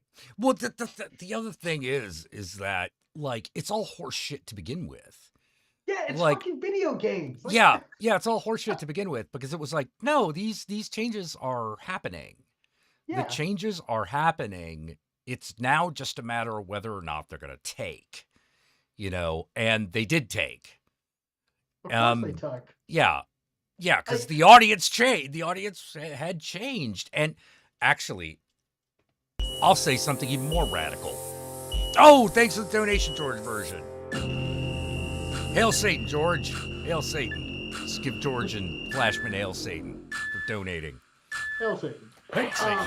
But I will go even farther. Even farther. It's going back to the way it was in the beginning. Ooh, Jack, you can't tell the white man the truth. You had that dream where you're telling the white man the truth again, didn't you? Go find a white man, lie to him right now. Yeah, no. Whitey and male need to fucking get this. Video games built by women and trans people. Believe it. Absolutely. Built by queers, too.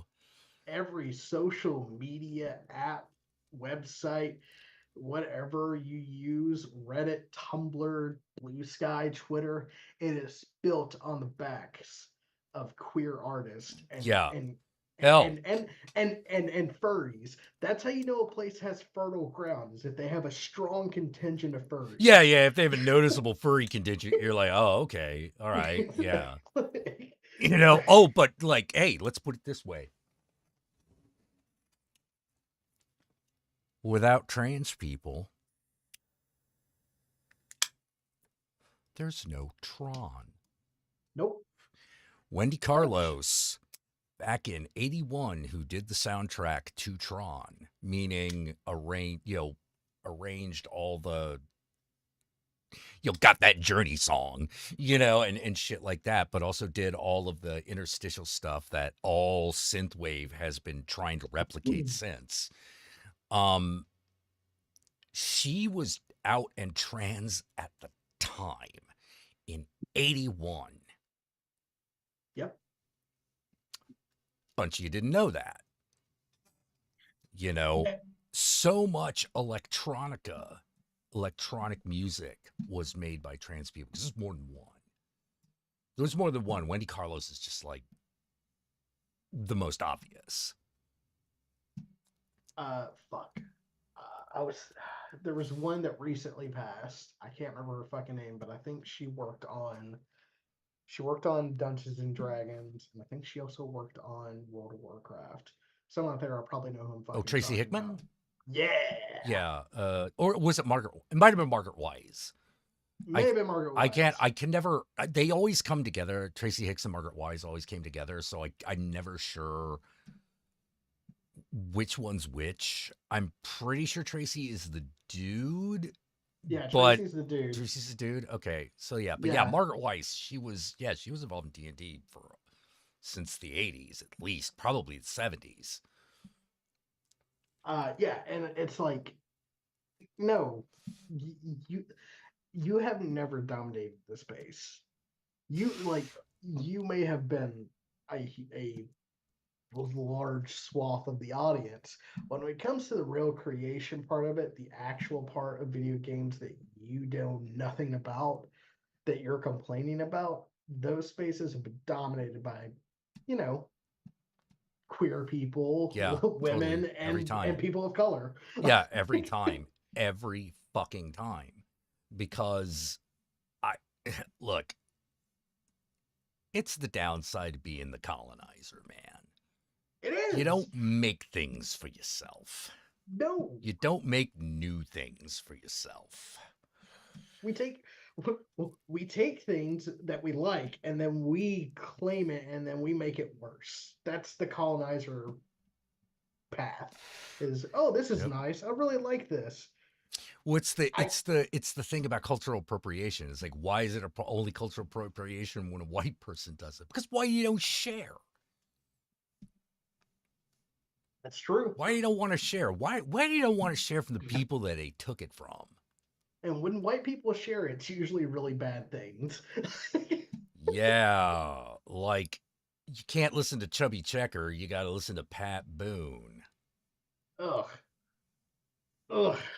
Janelle Jacquez. That's the fucking person. Thank you. Janelle Jacquez. Yeah. She, like, one of the great illustrators of tabletop games. Mm-hmm.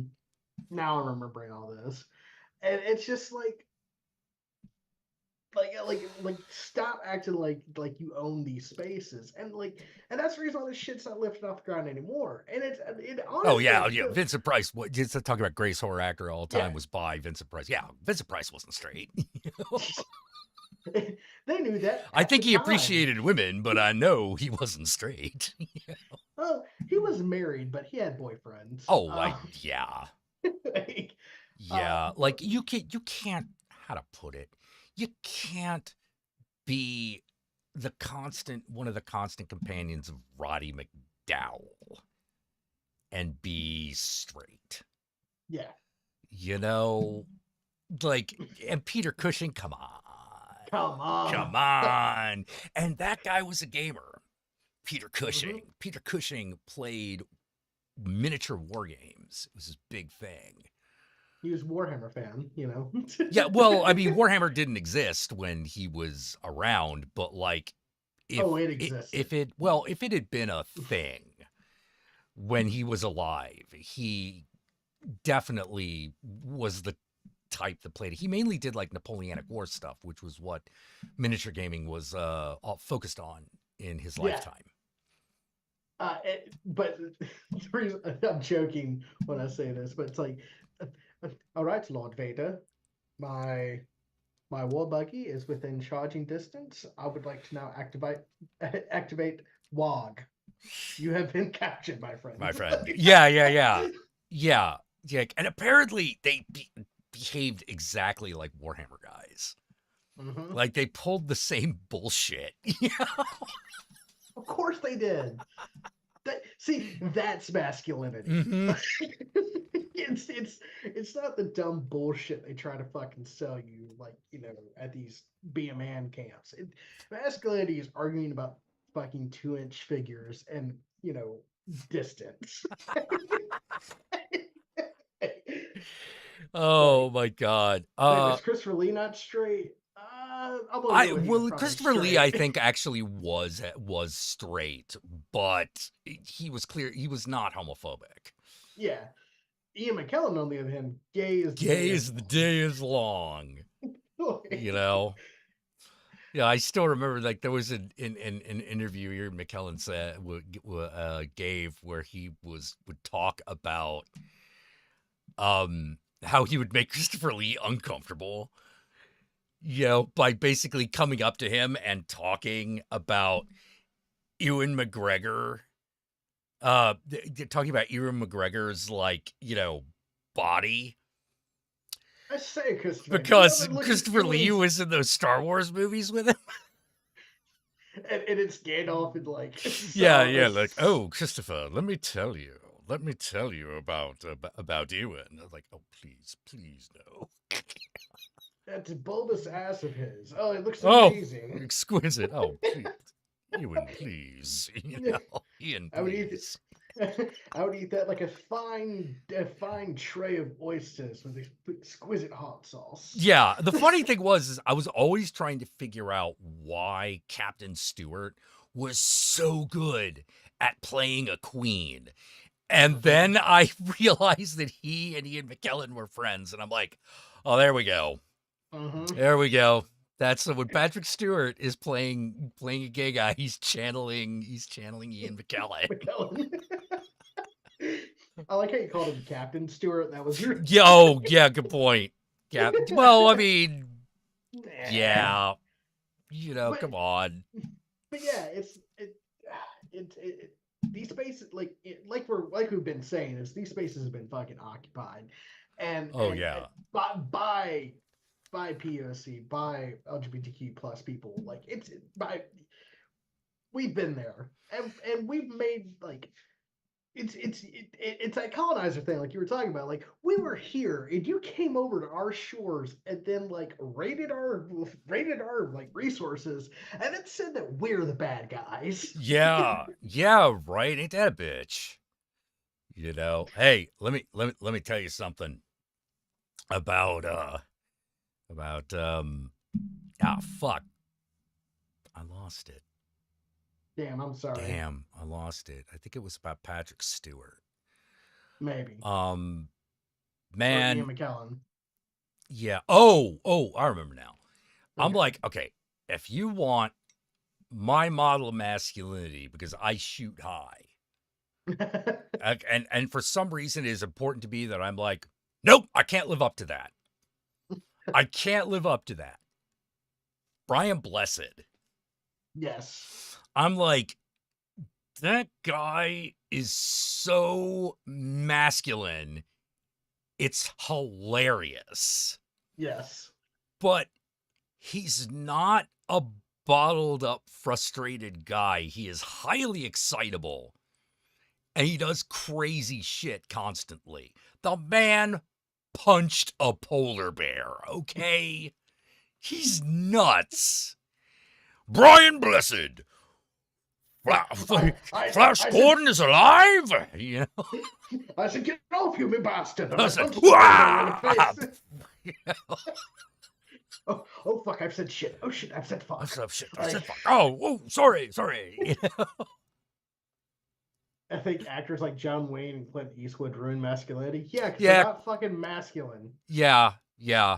I'm sorry, Marion was never fucking masculine. Marion was a fucking draft dodging asshole who took advantage of the fact that actual men, like the old cowboys, the old Hollywood golden days, went to war. While Oh he man, you stayed talking shit behind. about the Duke? Oh, I sure the fuck am. Yeah. I sure the fuck am. John Wayne was a fag. The hell he was. I seen him. Well, that don't mean he was a homo, Miller.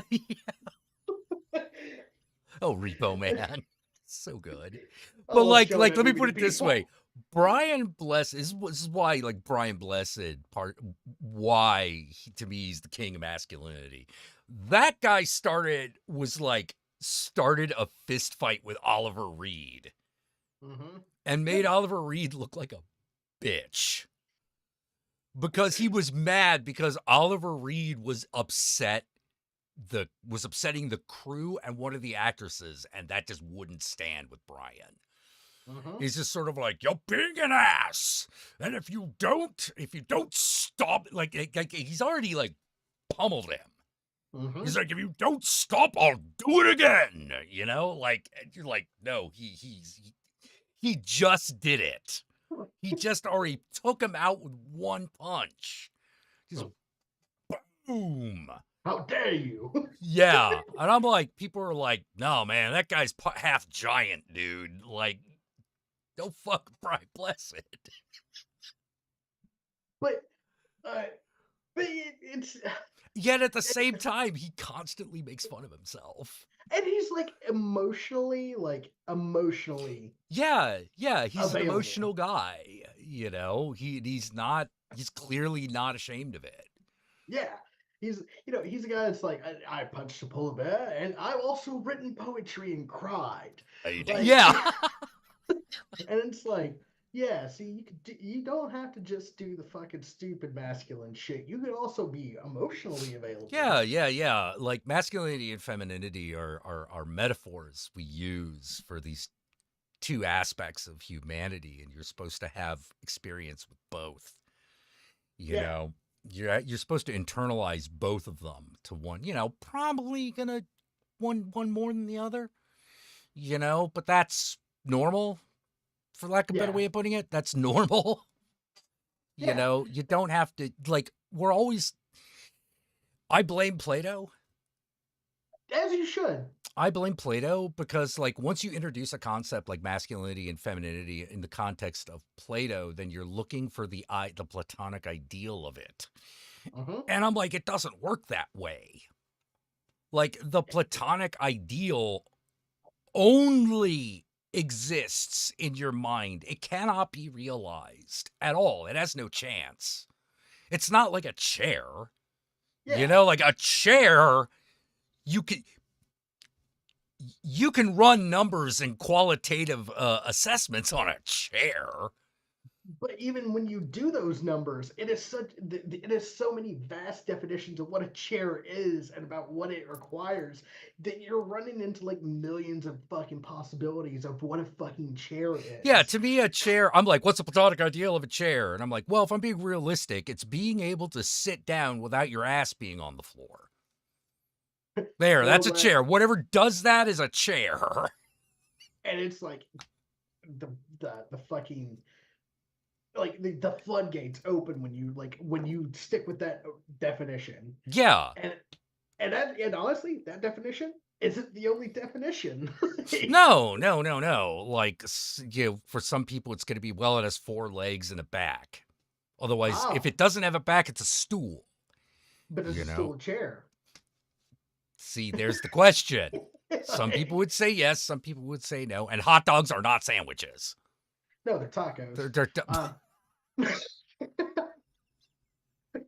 You put the meat in between some type of like flour or corn. That's open-faced, but has 2 sides at least. It has 2 sides, you know? exactly. Or 3 sides. You know, that's a taco.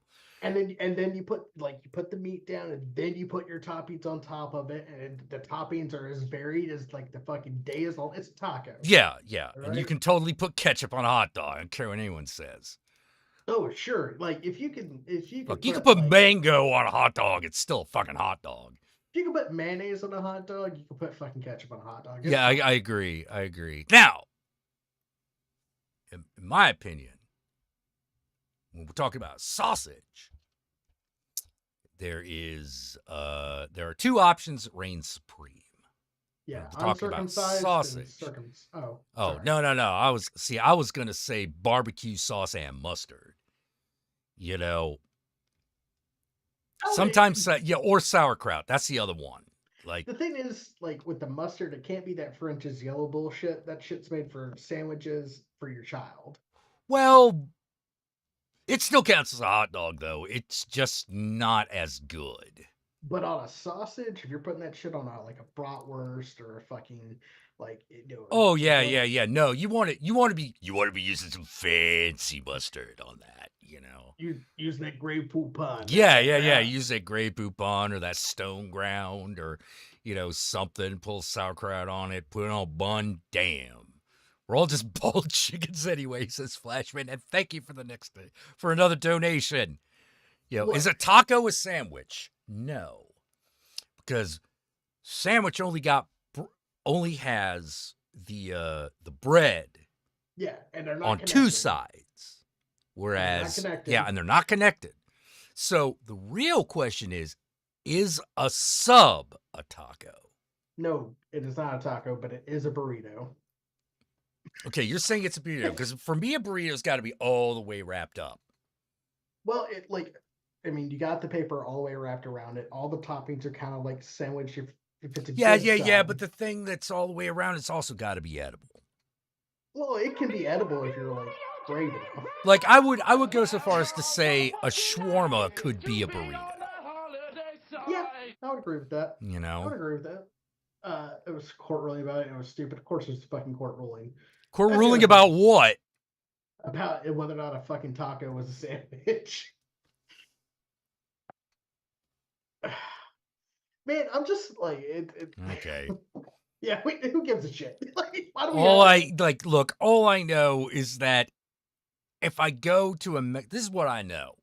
Mm-hmm. If I go to a Mexican restaurant and I order a sandwich, they're going to give me a torta, not a fucking taco.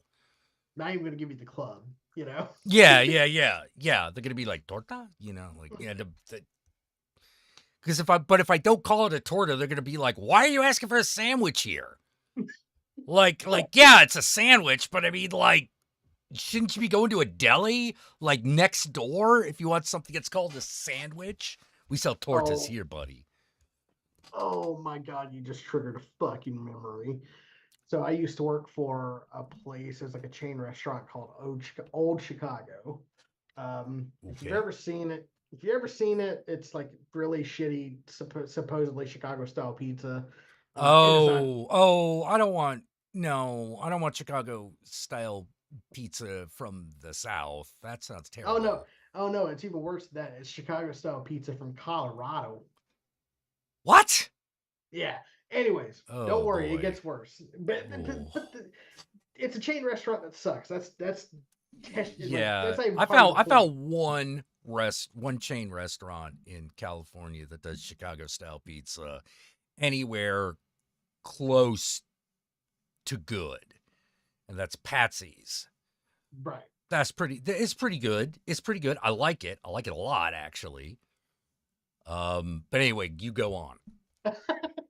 So I was working at this place as a server, and I was working in the South, so I had this table of two women, and they both ordered. They're like, "We want the chicken club," and I was like, Okay. "Oh, the chicken club." The pizza joint don't got no chicken club. It's got a club sandwich. It's also got a chicken club calzone. Oh, okay. So it could have been two things. Okay. They didn't specify, so I put in a fucking club sandwich for both of them. The club sandwich meal, add chicken. I come out with it. They look at me like, I uh, brought 2 bowls of shit that they could eat. And they were like, oh, that's not what we wanted. And then they pick up the menu and like Rain Man, like I was Oh Helen no, it's Keller, not even going to be the calzone, is it? they point to the fucking menu item that says Chicken Club under calzone, and they're like, Oh, we wanted the cow cone, the Chicken Club cow cone. And I went, oh, the calzone. You wanted the Chicken Club calzone. zone. Gotcha. You fucking moron. Yeah, no, it's sorry. That shit.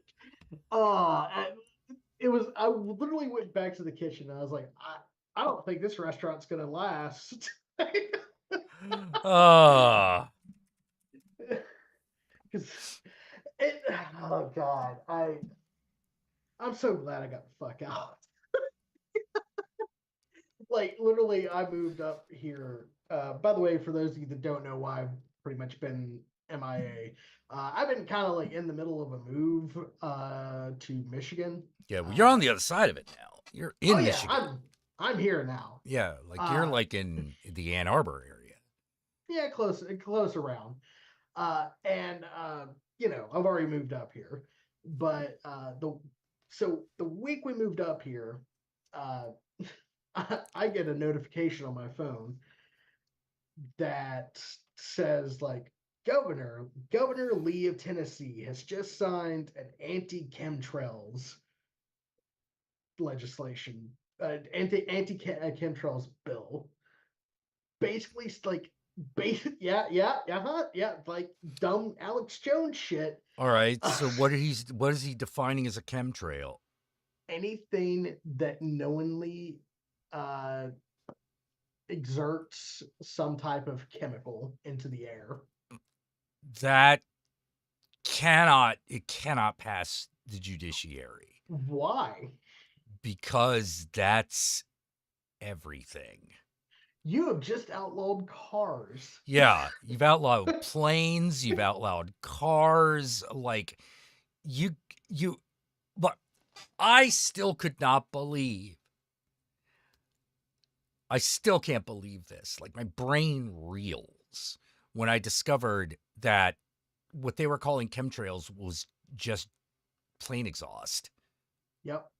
I was like, you mean wait, because I thought Yeah, you can't fart either, by the way. I thought that when they were talking about chemtrails, they were talking about like crop dusting or something. Like, or that they believed that like sulfides in like, or like there was like fluoride and jet exhaust or something. I didn't realize they were talking about the jet exhaust itself. And I'm Yep. like, what? Yep. See how it doesn't move like a cloud? And I'm like, yeah, because there's no wind. That's it's staying up there because there's no wind. Yeah, of course. That's how it works. If it was a windy day, you wouldn't see it. Yeah. No, you're right. And, yeah, but like that's the thing. They're stupid. Well, like They, because you gotta be, because I'm like, if you're gonna make a law about something, you gotta be able to properly define it. And so we're just not even bothering with that. not the new conservative movement, Jack. No. Also, did the legislature fucking come up with that one? Oh, dude, Tennessee is basically 3 Republican institutes on one trench coat. Yeah. George Vernon says, I had that exact same conversation with someone when I worked at the motel. Oh, God. Yeah, because you're like, no, dude, that's just the jet exhaust. Like, I thought someone was out there with a spectrometer or something, like some sort of science gadget, and was Check. noticing, like, Even if there they was were too out much there with methane or something, you Even know? if they were out there with a fucking science gadget. Yeah, they're probably using it wrong because it's probably not meant for that. Exactly. Like, I tried watching that Skinwalker Ranch show on Netflix. I got about 5 minutes in where I was like, this is too stupid. Like, I thought we were just going to be like, let's talk about the spooky things that happen around Skinwalker Ranch. And it'd just be a bunch of folkloric bullshit, right? But that's what I was interested in. Like, and that's when Chupacabra got into the UFO. You know, like that was what I was there for. Sounds awesome. Yeah. But no, it's just sort of like, oh my God, we're getting a reading over here. Yeah, it's because you're next to the metal fence, you moron. It's a fucking it's an EMF meter. It's an EMF meter, and you put it near metal. That's why that's happening. I fucking love watching like ghost hunting shows, and they're like, "Oh my God, the EMF meter is going crazy," and they have like an entire fucking camera crew behind them. Like, yeah. Oh my God, it's in the walls. Yeah, that's where the wires are. Why is it over here in this area? Because the wire is fucking going between the walls. It's like that, and that's made of copper, and that's why. It's the same reason why if you put a metal detector up to a wall, it's probably gonna beep. you would know that if you did drugs. You would know that. Like, ooh.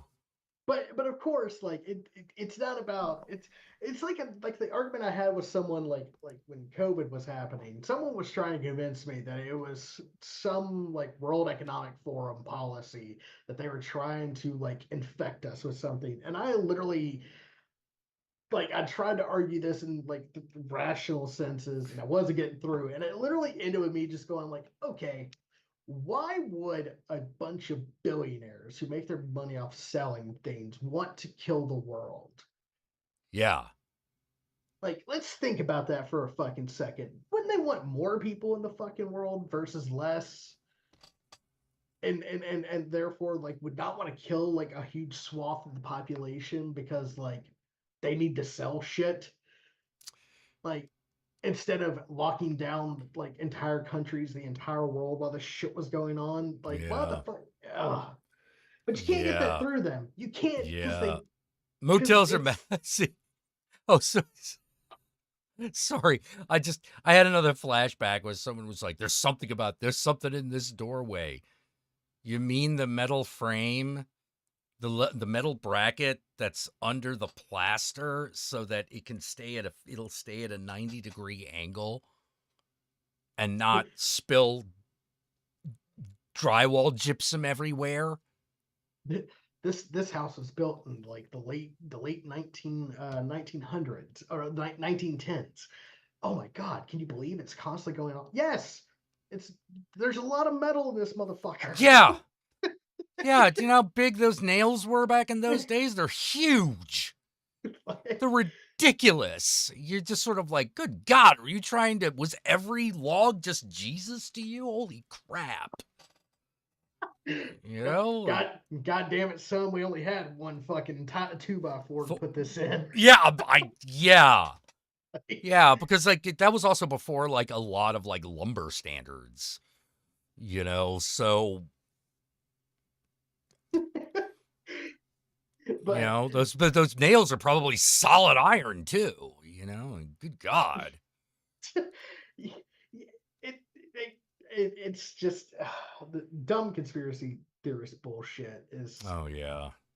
It's cancer to the brain, and when you're surrounded by like, and not an entire population, but like a large part of it that believes dumb shit like this, it kind of like makes you go crazy. Well, doesn't this thing work against the car? 'Cause the frame's not made of metal.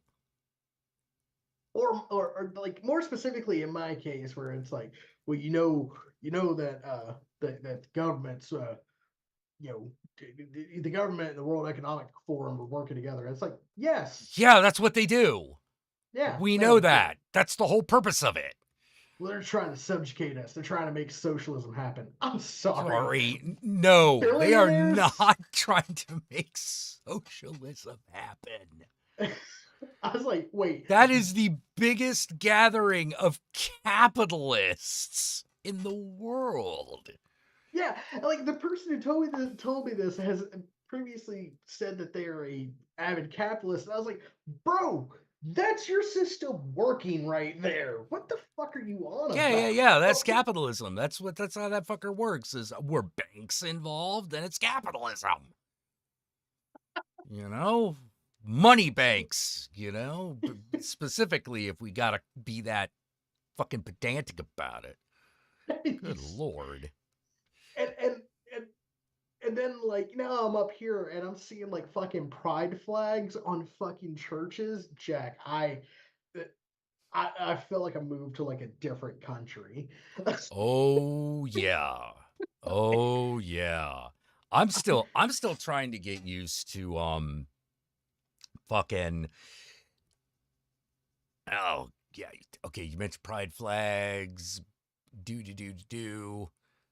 Um no, lost it.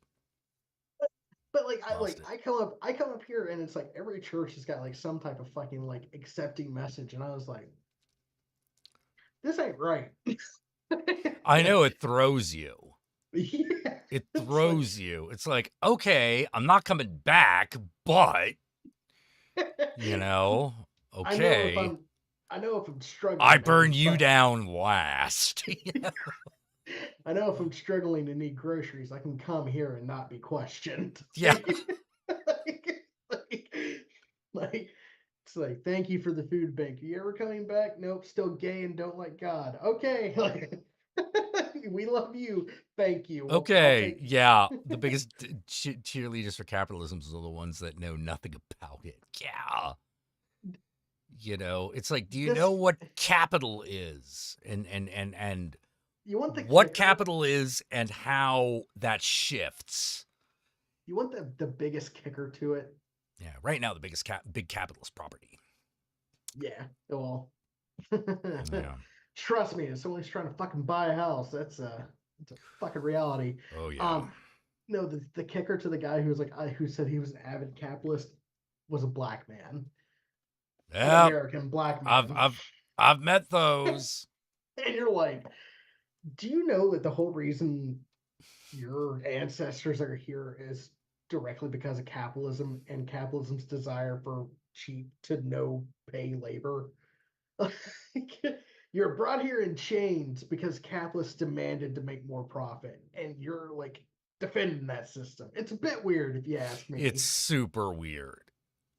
It's super weird because like it's not like slaves can also own slaves, right? Right. Because then back then slaves were the capital. Mm-hmm. Slaves were a commodity trade. Yep. Yep. What the capital is changes, but it's always there. That's why we call it capitalism, Mm-hmm. you know? Hey, Jack, John, important question. What do you think of The Last of Us Part 2 controversy and Neil Druckmann? I actually have But no idea who Neil Druckmann is. are we talking about like? Are we talking about again gamers being like? Yeah, are Uh, you talking about like Joel dying and that whole thing? Because I was like, no, yeah, you have in order for the story to move forward, that guy has to die. or are we talking about the fact that uh, he was saying something about like AI being the future of gaming or some shit. I honestly don't know. Again, man, deleting Twitter off my phone has made my life so much easier. Oh Oh, my Neil fucking Druckmann is the god. director of The Last of Us series. Okay, all right, I'm Yeah. learning. We are being educated. Yeah, I'm not sure which controversy you're talking about though, Cute Cat Girl, because There's been a lot. there's a lot of controversies, so I need to know which one we're talking about. True, but most capitalists argue on a theory level will say that property should be excluded as capital because it can be created. I think the actual divide is the idea. Uh, idea of capitalism as a philosophy or economic reality. Okay, here's the fucking problem with that. You buy property with your capital. so therefore, property is capital. Yeah. Like, Yeah. like It's treated as capital. Like if yeah, you have it, then you can have other things done. Sometimes money itself is the capital, which is yeah, the way it was like in the 70s through the 90s, but like that changed in the years leading up to the 2008 financial crisis. yeah. I was talking in general, what your thoughts on the guy and the bullcrap he pulled. What bullcrap did he pull? Yeah, I have no fucking idea what he did. yeah. I mean, if it's like the dumb shit that every fucking suit and gaming saying, where it's like, oh, we're gonna like jump headfirst into AI. Rode on the coattails of a lot of great writers, such like the woman who wrote the Uncharted series. Oh, you mean Rihanna Pratchett? Well, and yeah, he's fucking terrible if that's the case. Yeah, if that's the case, that sucks. Yeah, Wouldn't but say like, I was surprised though. yeah, no, that's a tale as old as time. Oh my Just, god! Like I just, knew the video game industry was like sexist. I didn't realize how bad it was. I mhm. thought it was like, well, it's probably unthinkingly racist and sexist, right? Wrong, wrong, Purposely. so fucking wrong. But no, like he, I mean, shit, you probably have some fucking first-hand accounts of how Oh bad. my god! Oh my god! Like, how to put it, man? I've been fired for shit that would have gotten a white guy promoted. As a white man, yeah. Yeah. Yeah. Like, We get I don't away with know all how that to shit. say it. I'll say it like this. You can do okay in business if you have no self-respect and just don't challenge the white people too hard. Like, you could do that. That will work. I can't do that. I can't do it. Because if someone does something stupid, I'm like, that is just about the dumbest thing I've heard today. Only a white person can say that. Mm-hmm. They don't like it when anyone else does. Anyone other than a white dude says that, yeah, that's a no-go. He lied to consumers in the last 2 weeks. It was leaks about the game weren't true. And So he's a corporate guy. Yeah, they do that. I'm not shocked. Yeah. They're all like that. All of them. Like, at a certain point, when you start like really being part of the corporate structure, you become a fucking skis-ball liar. That's just the way it is. Yeah. I don't know how else to say it. You're not gonna. Yeah, if you're looking for good guys, you're not gonna find them in the video game industry. Shit, stop looking for good guys in most like industries. Period. If they've reached a certain point of fucking wealth and fame, they are probably terrible human beings. Like, Yeah. Yeah, I don't know. Without knowing any of the details, I have no real opinion, but I probably wouldn't have any real opinion anyway, because while I think that The Last of Us was very well done, it just wasn't my cup of tea. You would have thought it would have been. I thought it would have been, but it just wasn't. Just sort of like, you know what I kept thinking? Man, I miss Silent Hill. Like that's what I was thinking. I could be playing Resident Evil right now. Yeah. Like, oh man, remember how cool like those first like 3 or 4 Silent Hill games were, And it's like, yeah, but this is better, isn't it? I mean, yes. No, I'm sorry. Last of Us is a movie that occasionally you get to play. That's the truth of it. Anyone that's okay, I'll agree with that. I'll agree with that. Played it? Anyone like I dare someone to debate me on that one. But again, that stupid Last of Us controversy. If we're talking about fucking Joel dying and people being pissed about like the OC, Yeah. Little cat girl it says was apparently the original concept of Last of Us he had was basically only women would get infected with the virus. It took multiple people to tell him that would just be a woman beating simulator. Sounds about right. It's a man. They don't fucking understand it. Sounds about right. Imagine you made Laura Croft and you said that women are not your core audience. Like that's the people. They said that. I know. They fucking said that. I couldn't believe it. That motherfucker told me that to my face. And I was like, I've got a mountain of evidence says otherwise, dude. You know, how long have you been doing the marketing for fucking Tomb Raider? Oh, since sales dropped. The numbers ain't lying, dude. You're an idiot. You know, go work at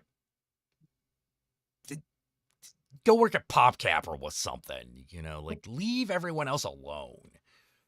You know, and stay away from marketing. You're an idiot. You know. I'm based now. Well, you're welcome. But like the controversy behind it, where people be like sending death threats to a fucking voice actor. Oh, that was bullshit. Like, you gotta be kidding me.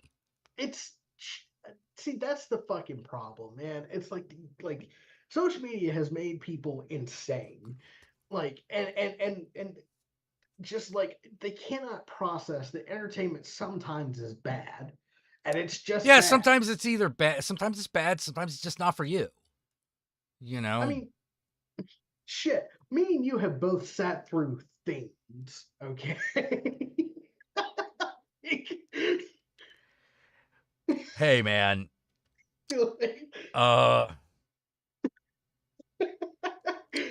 Yeah. Not a fish. Like, that scene's bored into my fucking brain.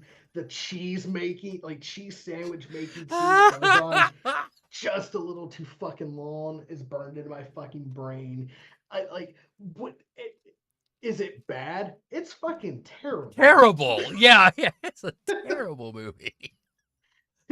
But at the same time, I can't hate it. Because it's two guys and their fucking single wide trailer going, well, we can make movies? We can make a movie just as good as Hollywood. Okay, you're right about one of those things.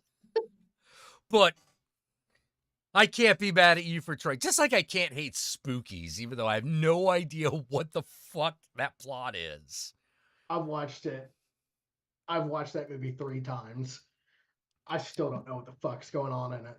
Yeah, I'm like, okay, apparently there's like a young cat boy. He's like something, and then a bunch of people go into a house, and there are monsters in the house. I'm like, okay, all right, this is going to start making sense. And then another group of people come into the house, and you're like, what? What's happening? And then a bunch of shit happens. There are a bunch of monsters. You're like, oh, monsters, that's cool. And there's a spider woman, which is pretty awesome. And then a couple guys die, and then a vampire comes out of nowhere and kills somebody. And you're like, whoa, wait a minute. What's tying all this together? Nothing. It's a haunted house. It's a spooky haunted house. Yeah. I will say one thing about Spookies. There are a lot of great clips you can get from that movie. Mm-hmm. And if you're like, man, what was that movie? And I'm like, look, if you're looking for more of what you just saw, that's the only bit of that it's got.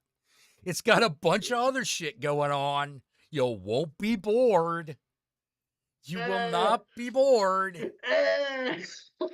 You'll be trying to find reasons to fucking pay attention. Well, yeah. Because like, if you're trying to put the movie together in your head and you need it to make sense, you are in trouble. Mm-hmm. Like, movie's not going to do that because it's bad. Movie ain't that. Yeah, ain't that kind of movie. It ain't that kind of movie that makes sense. My favorite, one of my favorite horror films, Slumber Party Massacre 2. Oh, Slumber Party. Well, that one's legit good. Is it though? Yeah, it is. Is insane and has a twist that comes out of nowhere? Yes. Does it make sense? Yeah. I could tell you what happened. It's got that over Spookies. I could tell you what the plot is. Is it in any way connected to the first one? Yes. Only in the most like tertiary way. Yeah, in a weird way, and that's the twist. You know, the twist is it's actually a sequel.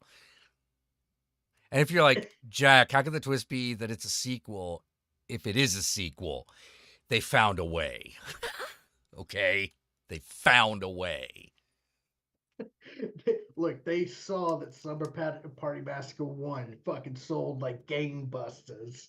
And they said, well, shit, we'll just put a 2 on our movie. And then We'll we'll just sell do that again. Let's do that again. Actually, the one I think is really underrated is Slumber Party Massacre 3. I'm like, I think that one's really good. It is definitely the Maniac Cop 2 of the Slumber Party. Yeah. I think that's fair. You know? But like, it's Maniac Cop, amazing. Maniac Cop 2, insane. Whoa. Really good. Yeah. It's totally crazy because it's basically like Frankencop and he's got a Renfield. It's weird. It's Frankencop with a like Uncle Charlie friend with him. And he's like, like Maniac hey. Cop 2 has this guy who I swear is doing an impression of Dennis Hopper from Apocalypse Now. And he looks like Charles Manson. Yeah, he looks like Charles Manson. And he talks about Maniac Cop the way that Dennis Hopper talked about like fucking Colonel Kurtz. Mm-hmm. You know, he's the planner, man. He's got it, man. Yeah. Fuck the cops, man. Anti-authority, man. And you're just like, what the fuck is going on with this guy? But he's just like Maniac Cop's hype man.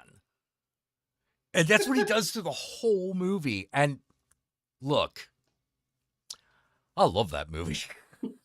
Maniac Cop 2 is amazing. I feel really bad for Maniac Cop 3 because it's the worst the worst Maniac Cop movie, but it has the best high points. Yeah. But Maniac Cop, the fucking station shootout. Oh, station shootout in the second one's amazing.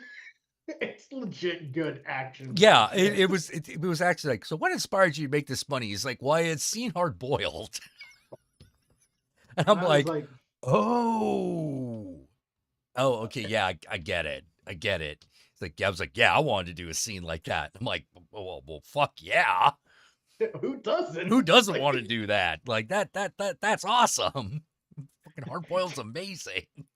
Do you know how many people watched John Woo and got inspired to make movies? A lot. A lot of people. And listen, just because you make a bad movie doesn't mean that you're incapable of making a good movie. Case in point, our boy Peter Jackson. That motherfucker made Meet the Feebles. That's not a bad movie. That's a good movie. It's hard to watch. Jack, everyone I've showed, I mean, I'm with you. I agree. Yeah. Everyone I've showed has been like, what the fuck is wrong with you? How do you know this exists? That's what makes it a great movie. Can't suppress the press. Can't suppress the press. Carrots. If you know, you know. But it's like, oh, that guy made Meet the Feebles. He also made Lord of the Rings. Like, this guy made Bad Taste. Oh, Bad Taste. Hobbit. Bad Taste. Like that. That's his Evil Dead, man. It is. I don't know. Maybe. What's the? Is it Brain Dead? It's got like. Oh no. Well, I mean, that's literally him doing Evil Dead. But I mean, like, by the time he did Brain Dead or Dead Alive, aka Dead Alive, like he knew what he was doing, but like in fucking Bad Taste, he had no clue. It was just attach a camera to shit and start shooting. like Sam Raimi did with Evil Dead.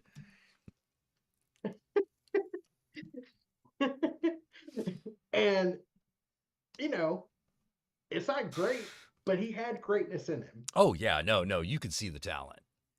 You could see the Uh, talent from moment one, you know. and Because yes, once again, bad taste. Is it a good movie? It's real rough around the edges.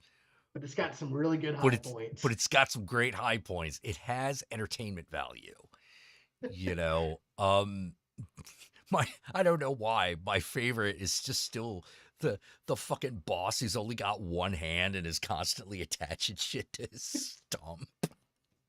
Right, could all be a bit flashy. I better send in our top boys. It's like, and it's these three idiots. And they're really bad at their job. Really bad at their job. Yeah, they're really bad. To the point where I was like, you know, the guy who like has his brain fucking blown out but is still alive. I found myself going like, I know why he's not the main character, but he's the only character I care about. I've been having that sensation a lot with some movies I've been watching. Joe Bob showed Graduation Day, and I literally was like, "There is not one man in this movie I think is worth living." Wait, what? Yeah, every male character was like either a fucking Oh yeah, yeah. predator or like absolute douchebag, and I was just like, Yeah, it's like Slaughter High that way. Yeah, I'm not rooting for anybody except the murderer. Oh my God, Heavenly Creatures. Oh, Oh, that is a mind fuck. yeah, That is a mind fuck. Great movie. it is.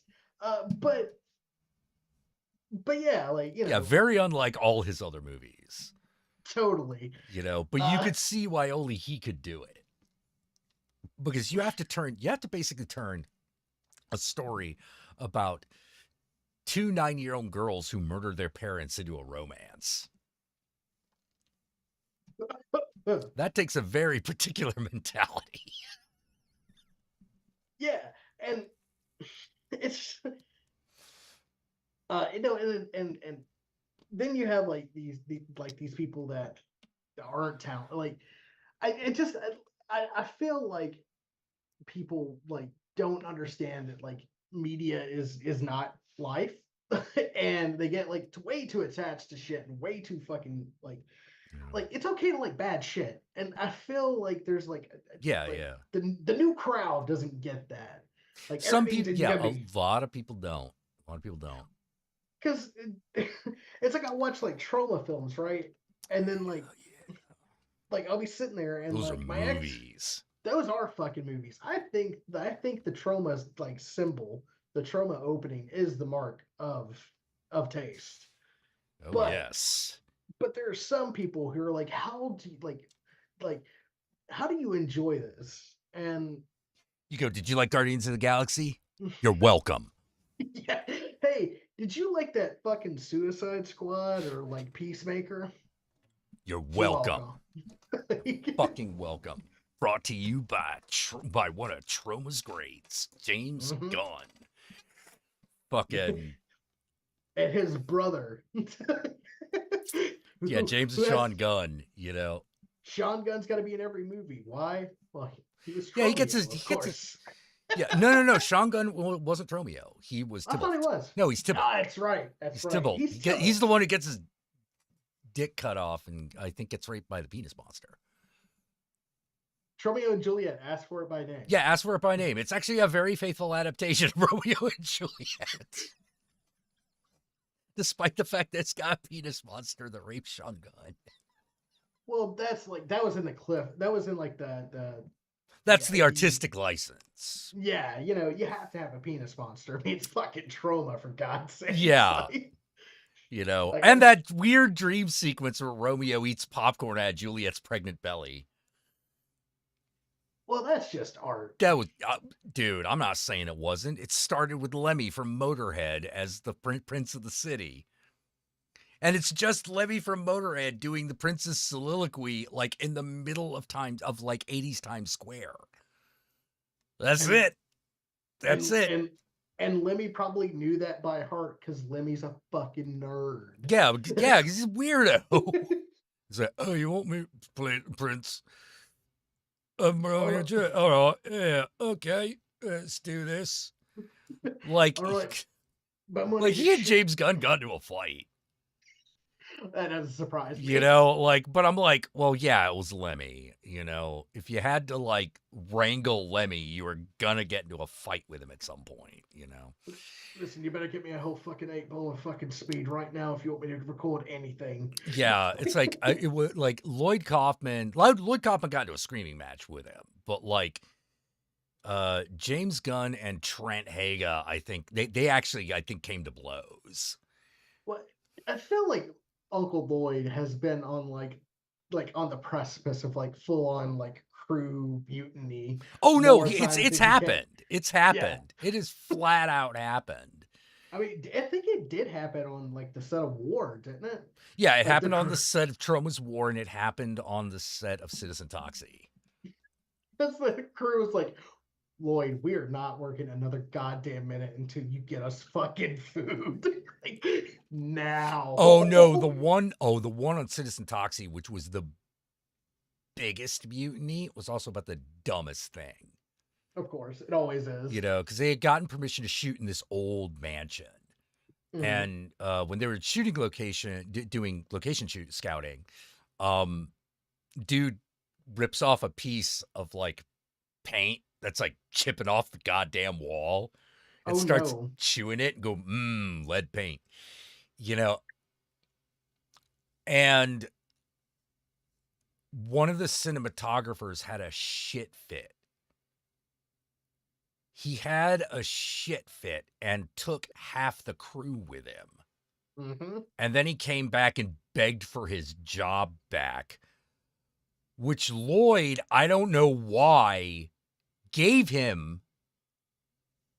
And then the assistant director just looked at that guy and went, if it were up to me, you would never work on a movie set ever again.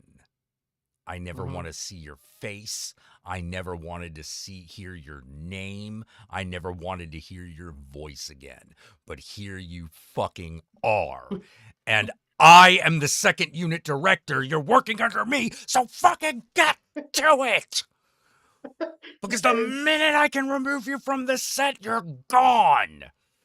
You're here by the graces of Lloyd Kaufman. Yeah, that is you're it. here until Lloyd gets sick of you, which keep going, man, because I cannot come fast enough. You know, like that was from a behind the scenes. It says Toxic. I was like, oh, damn. Fuck. Like, nah, you fucking pissed off the wrong people, dude. But like, I feel like that's a story that happens on every fucking set. Like, I mean, even on like the shitty ones where you're working with your friends to make some like critics movie. I'm pretty sure you have no clue what I'm talking about. Oh, here's the funny thing. For us, that did not come. That was not internal. That was good. external. The person who was fucking with us was this guy called Robert Millions. You probably have no idea who he is. He doesn't matter. Yeah. All you have to know is that he was another guy working in the reviewerverse at the time. And while we were shooting, he kept calling one of the actors and getting mad at them for doing our movie instead of theirs. But here was the thing. His movie did not have a shooting schedule. It was just going to vaguely happen sometime. Oh, one of those like, oh, we'll get the footage and then like I'll edit. Yeah, it, and it's like, well, then you can wait. Can't you? You know, because this is some vague bullshit. And if you fucking if you keep fucking with my set, the next time I see you, I'm gonna beat the shit out of you. Because it's already stressful as fuck. Yeah, because I'm already mad. Like, because we were especially that the day I told him I said that because the scene was working, it was going like clockwork, and then he calls the actor, and of course, like, it's the moment the actor has their big scene. Of course. And I was like, no, this is going good. This is going good. That thing, and they cannot get back on their horse, you know, because of whatever he said to them. And I was just like, I'm going to kill him. I am going to kill him. You make us, like, if you wanted to shoot a movie, you should have scheduled it.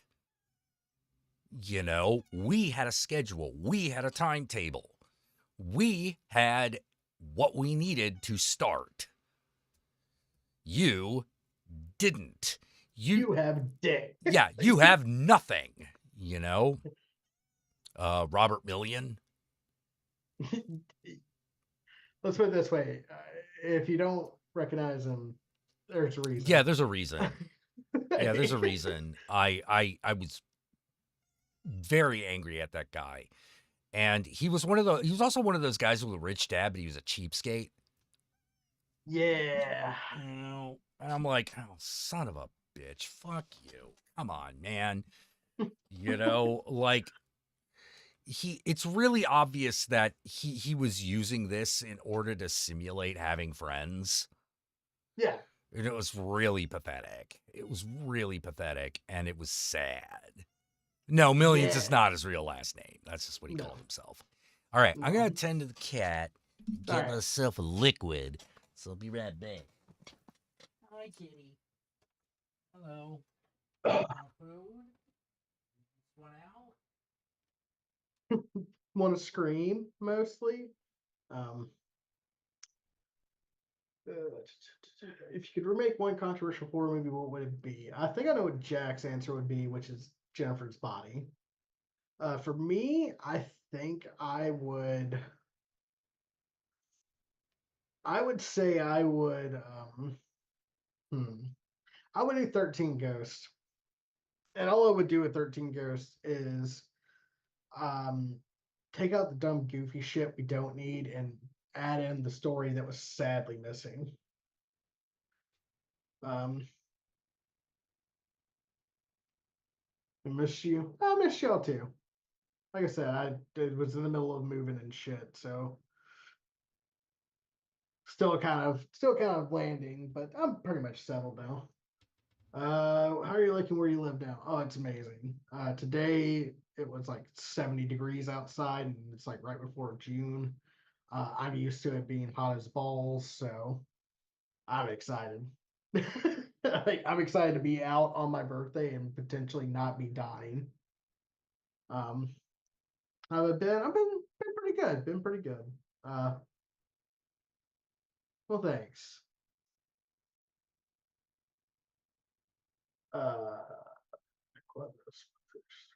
But Jesus, when you do shit like this, content creation of any horror, even when it's like streaming. I used to stream a lot too. If you're new here, it always this is a thing that always happens. It's just that you have one guy who's really just kind of like has no structure but thinks he's the most important one, and then he kind of like he has the least amount of talent but the most like backing. Yeah, see, like the only way you know about the fucking backstory of the 13 Ghosts is if you had the DVD, and the DVD went through like the design and story behind each ghost, which was fucking cool. But the movie didn't do that because we had to like there was just a lot of questionable decisions that I would like to fix. That's for me. That's what remaking anything should be. All right, the cat has been subdued. Fantastic. Hold on. Managed to catch Double or Nothing, John? Yes, that was a great, amazing fucking show. Loved it. Which show? Oh, Double or Nothing. oh, okay. Yeah. Yeah.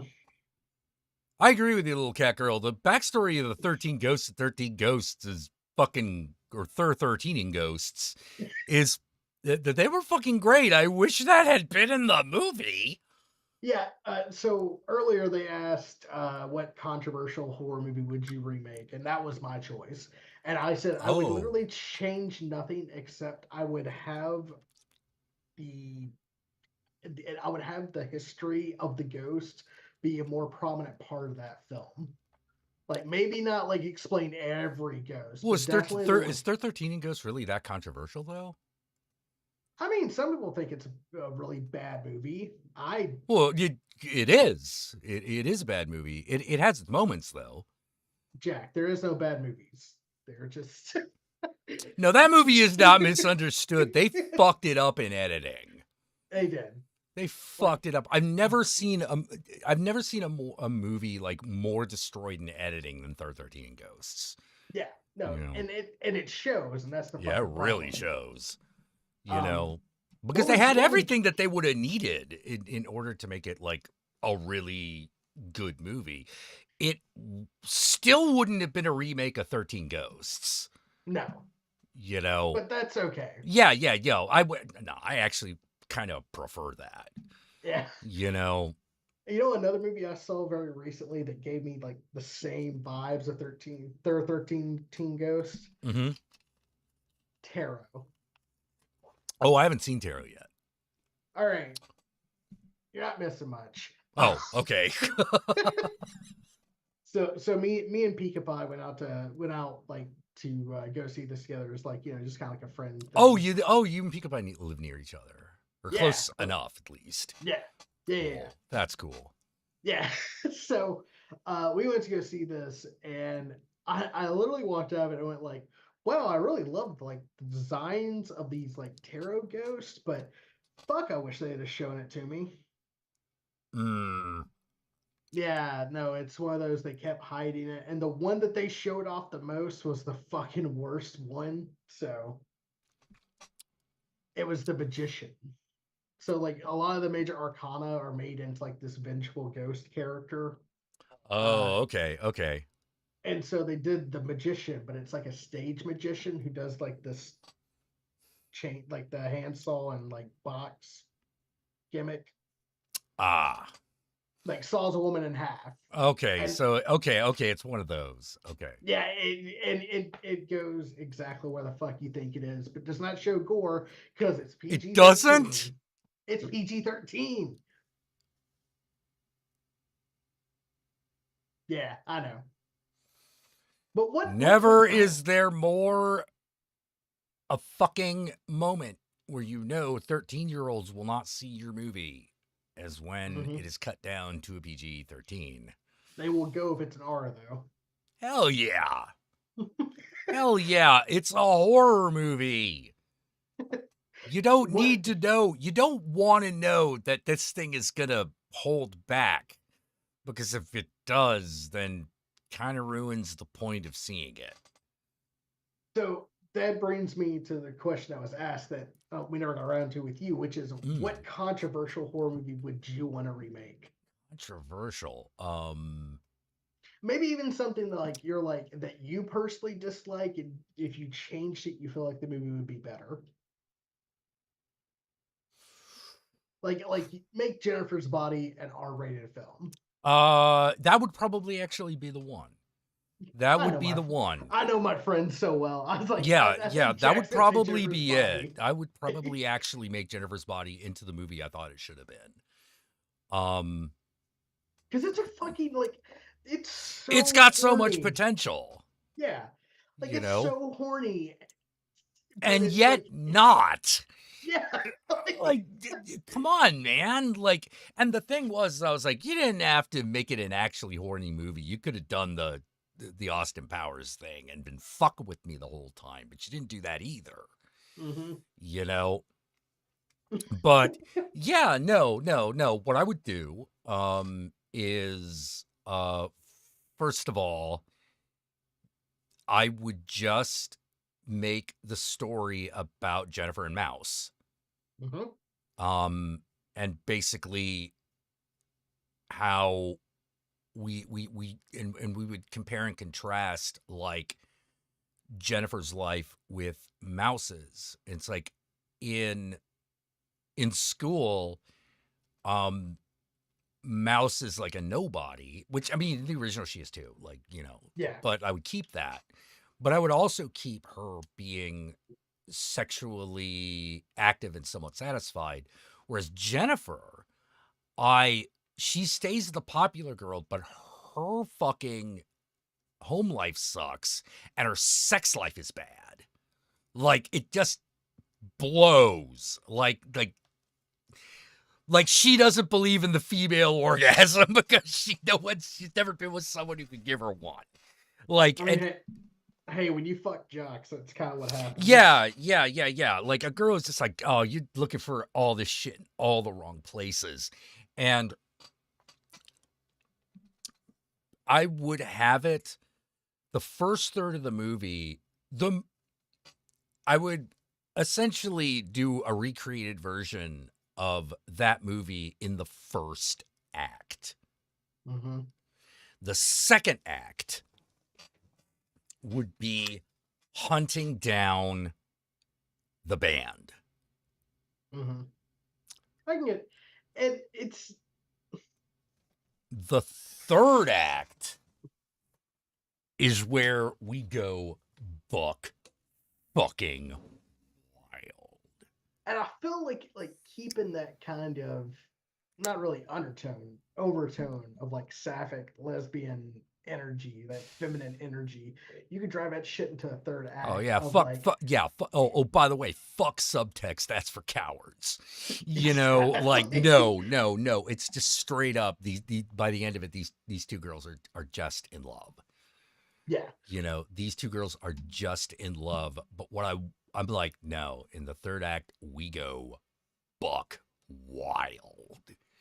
And by that, I mean, they discover that not only is Jennifer not the only one like this, they have kind of arrived to the party late. Mm-hmm. So it becomes a story of not only rape revenge, of a metaphorical rape, Mm-hmm. the revenge on that metaphorical rape, but also the discovery of community and ultimately healing. And at no point does healing mean, oh, you're just like a normal person now. Fuck that. No, monsters. Yeah. They are monsters by the end of it. They are just monsters. They're in love.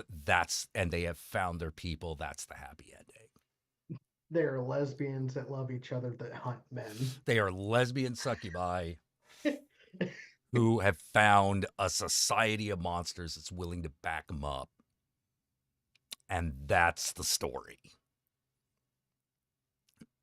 And more blood, more nudity. Actually mix it together. Yeah, definitely. There needs to be a bloodbath orgy scene, is what we're saying. Yeah. And I would need someone like the lead actress from Immaculate. Mm-hmm. To play Jennifer. Sydney Sweeney. I would need someone like Sydney Sweeney to play Jennifer, because it's got to be like, you mind being topless for a couple of scenes? Nope. Good. Do you mind? How far are we willing to take this? Are you willing to show bush? Not like, we're not going to stick a camera right up in that, but will you at least go as far as, oh God, what's her name? Return of the Living Dead. Oh, Linnea Quigley. Will you at least try to go that far without something covering your crotch? That's what I'm talking about. That's one of those movies that the more like Jennifer's body, but make it a bit more like Nightbreed. Yes. Make Jennifer's body, but like actually go to the logical conclusion. 11 with it. Yeah. You know, hell, maybe we could even do something if we can't do the whole monster society thing. Maybe they take over a fucking small town and start a cult where they literally eat Jennifer's flesh. So it's Jennifer's body, her body Yeah. and blood, you know? Yeah. It's just like you have to the movie needs that because it's like every other movie that has like woman gets inhabited by some type of supernatural force and therefore is now seducing and killing and potentially eating men. Yeah. like Yeah, like you but the have to real story, is uh not about how Mouse envies Jennifer, it's about how Jennifer envies envies Mouse. Mouse. Yeah. Because it's like you get to enjoy the sex and you know what it's like to actually enjoy it. For me, it's a job. Like, Yeah. it's a job I hate. Like, Yeah. You know, I would totally do that. Aspiring Devil says he would make Ghost Ship into a blaxploitation flick. I would watch that movie. Ghost Ship set on the Love Boat. Ghost Ship sent on the Love Boat, but it's like the Soul Ship. Oh, come on now. We can't soul plane this shit. No, I don't think we should soul plane it, but like we could ganja and Hess it. All right. You know. All right. Maybe we can even get like, some Sun Ra shit, you know? Oh, dude, that's the new Mummy. Oh, fuck. That's the new Mummy. That's the Black Mummy, like based on Sun Ra. He's already got Ra in the name. Is the place. Mm-hmm. Space is the place. And fucking the mothership fucking comes down, like piloted by George Clinton, and takes him back. He goes back home. You know they have, little brother from another planet. You know. Did you know they have like the fucking costumes from that in Alexandria? Really? Mm-hmm. I did not. Like right outside of DC in the Black People's History Museum, they have like a portion of it dedicated to Sun Ra. Fuck yeah! Damn, like Yeah. I love that guy. Well, interesting character, right? Like, Oh yeah, like there's some guys whose work is amazing, but the real work is them. yeah, And Sun Ra's one of those guys. yeah, because you're like, oh man, that's a weird fucking movie. But he played a really good. He did that part really well. It's like, no, not a part. No, that's just him. That's him. Yeah, that's him. Like that guy is my kind of nuts. But wait, he actually thought he was a sun god? Well, I mean, does it matter? hey, as long as I'm not getting sacrificed on an altar, I'm good. Yeah. Mixed Ghost Ship and Amistad get Orlando Jones. No. See, y'all are trying to church up Ghost Ship, and y'all need to stop trying to church up Ghost Ship because that movie is trash, and it will always be trash. You just gotta shine it up a little bit better. Yeah. It's a turd. You can only polish it. You know. You know what I would do? Fuck it. Let's just be real with it. Ghost Ship is actually the Titanic. Unfortunately, I've seen that movie. It's bad. Yeah, no, it's terrible, but like that's the best we're getting. Yeah. Like, I'm like, there's a part of me that's like, dude, you obviously didn't have a boat, you had a hotel, and you turned that into the Titanic. Don't stop. You don't know. I can see the grass right outside. Yeah. Yeah, like, and whenever like we're doing that like Star Trek move the camera when things shake thing, it's like, oh dude, don't. You're embarrassing yourself, you know. At a time when like even Star Trek wasn't doing that shit. Like That was assy. Yeah.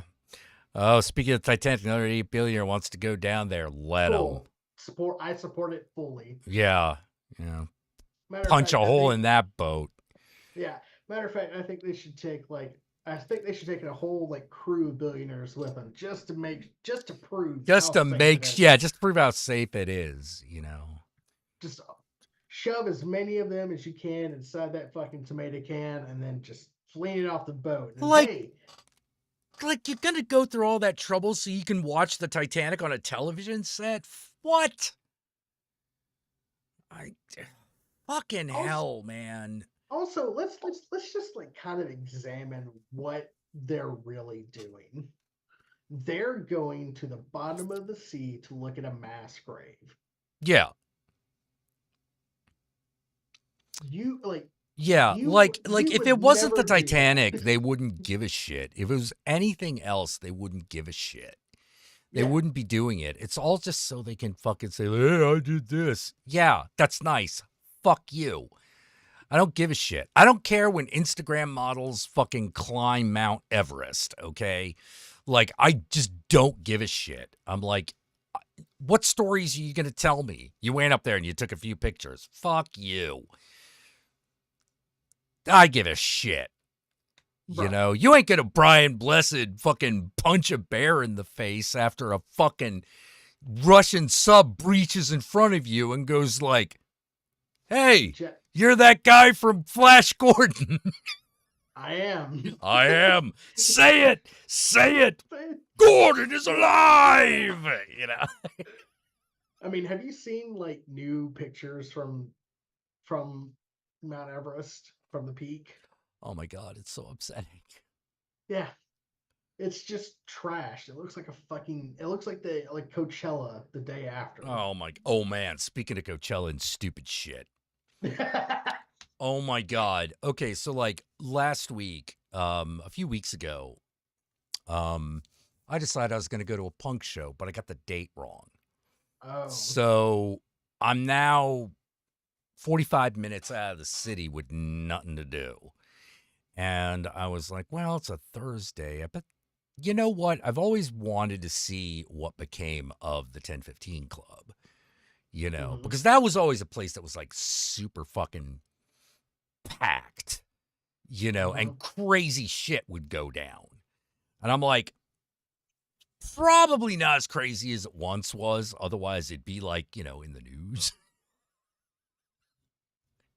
But there's probably something down there. I'll go check it out tonight, you know, with the money I didn't spend on this other show. Oh, wow. So I went down and whoa, gentrification. There were people there.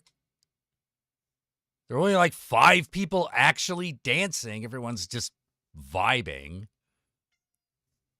And it's like, what do you, if you're on the dance floor and you're not dancing and you're not socializing with people, what are you doing? You're just here kind of almost vibrating in place, but not quite. Okay, whatever. You know, I decide I'm going to stick it out because I want to see where this is. It's I am so disappointed right now, but I kind of want to see where this goes. I want to see if this goes anywhere. It's like you're looking at a fucking car wreck, but before it becomes a car wreck. Yeah. It's I'm pretty sure I know how this is going to end, but just in case I'm wrong, I'm going to hang out until last call. You know, first of all, last call was 1 a.m. And I'm like, what? Wait, there's no 2 a.m. girl because we close before 2 a.m.? You have forgotten the face of your father. Where was this located? Because San Francisco. This is in San Francisco. All right. And this club was back in the day. This club was infamous. Yeah, I'm sitting here like this is either in LA or it's in San Francisco. So like if it's in Now, I would LA, have what expected more out of LA. right. But even at San Francisco, it's like what drugs are y'all taking? Because it's obviously not the ones that Yeah, need to it's be obvious. done. It's obvious. They're obviously not working. Yeah. You know, like I, I anyway. It's just I sorry. know. I was actually the best conversation I had was with the bartender, and he was like, "I don't know what happened to this place. I know partially it was COVID, but what?" Anyway, so I'm out back in the smoking area Spoken. where smoking when I hear one of the dumbest things I have ever heard, which was then followed by the next dumbest thing I have ever heard. Oh man, I've got one for you after this, but go on. So I'm out there and I hear this girl, it's a black girl, say, "Oh yeah, never take your cell phone to Coachella because they send Chinese people over to steal them." All right. And I could not help myself. I was like, what are you fucking talking about? China does not send people to fucking Coachella to steal your cell phones. Cell phones are made in China. They just buy your data They like just, everyone else does. yeah, they'll just buy your data like everybody else. All they have to do is give Google a couple $1 million and they're good. They don't need to touch your fucking cell phone. What are you talking about? And she tries to convince me that this is true. And I'm like, what's the profit in this? Crime is crime because it is profitable. You get something from it that you're not supposed to get. What are you getting here? What are they getting here? Can't be your information. They got it. Can't be the phone. They make the phone. So what the shit? And then somewhere in the middle of her response, which made no sense, someone says something to her and she goes, "Oh yeah, well, Colombian people don't do cocaine." And I was like, "Excuse me, did you just say Colombians don't do cocaine?" And she said yes. And at that moment, I was like, I'm getting out of this conversation because this is fucking, oh my fucking God. This is the stupidest shit I've ever heard. What do you think Colombian Bam Bam is? I know. I know. I'm like, I think Uncle Joey would like to have a word with you. Like, bro, not only do they do the cocaine, they do the cocaine while making the cocaine. What are you talking about? The Colombian community is infamous for its heavy cocaine use. That's why we call it Colombian. Oh man. Okay. That's fucking dumb. And I think it beats my story. But mine, I also couldn't fucking believe. So we take Jesse's family to the Detroit Zoo, which fucking amazing. Okay. They got polar bears, they got penguins, they have like a whole like primate/ape section, and they had these Chinese macaws that were just kind of chilling on a little rocky thing, and we're sitting there looking at them. My nephews are like losing their shit. It's great, and then behind us we hear two older men, and one of them goes, "Look at them orangutans," and the other guy goes, "Are you sure they're orangutans?" And he goes, "Oh, I'm positive. Those are orangutans." And then they just fucking walk away. In front of the macaws. Yes. I, me and my brother-in-law just looked at each other and were like, are we D- Are we orangutans? getting punked? Like, what just happened?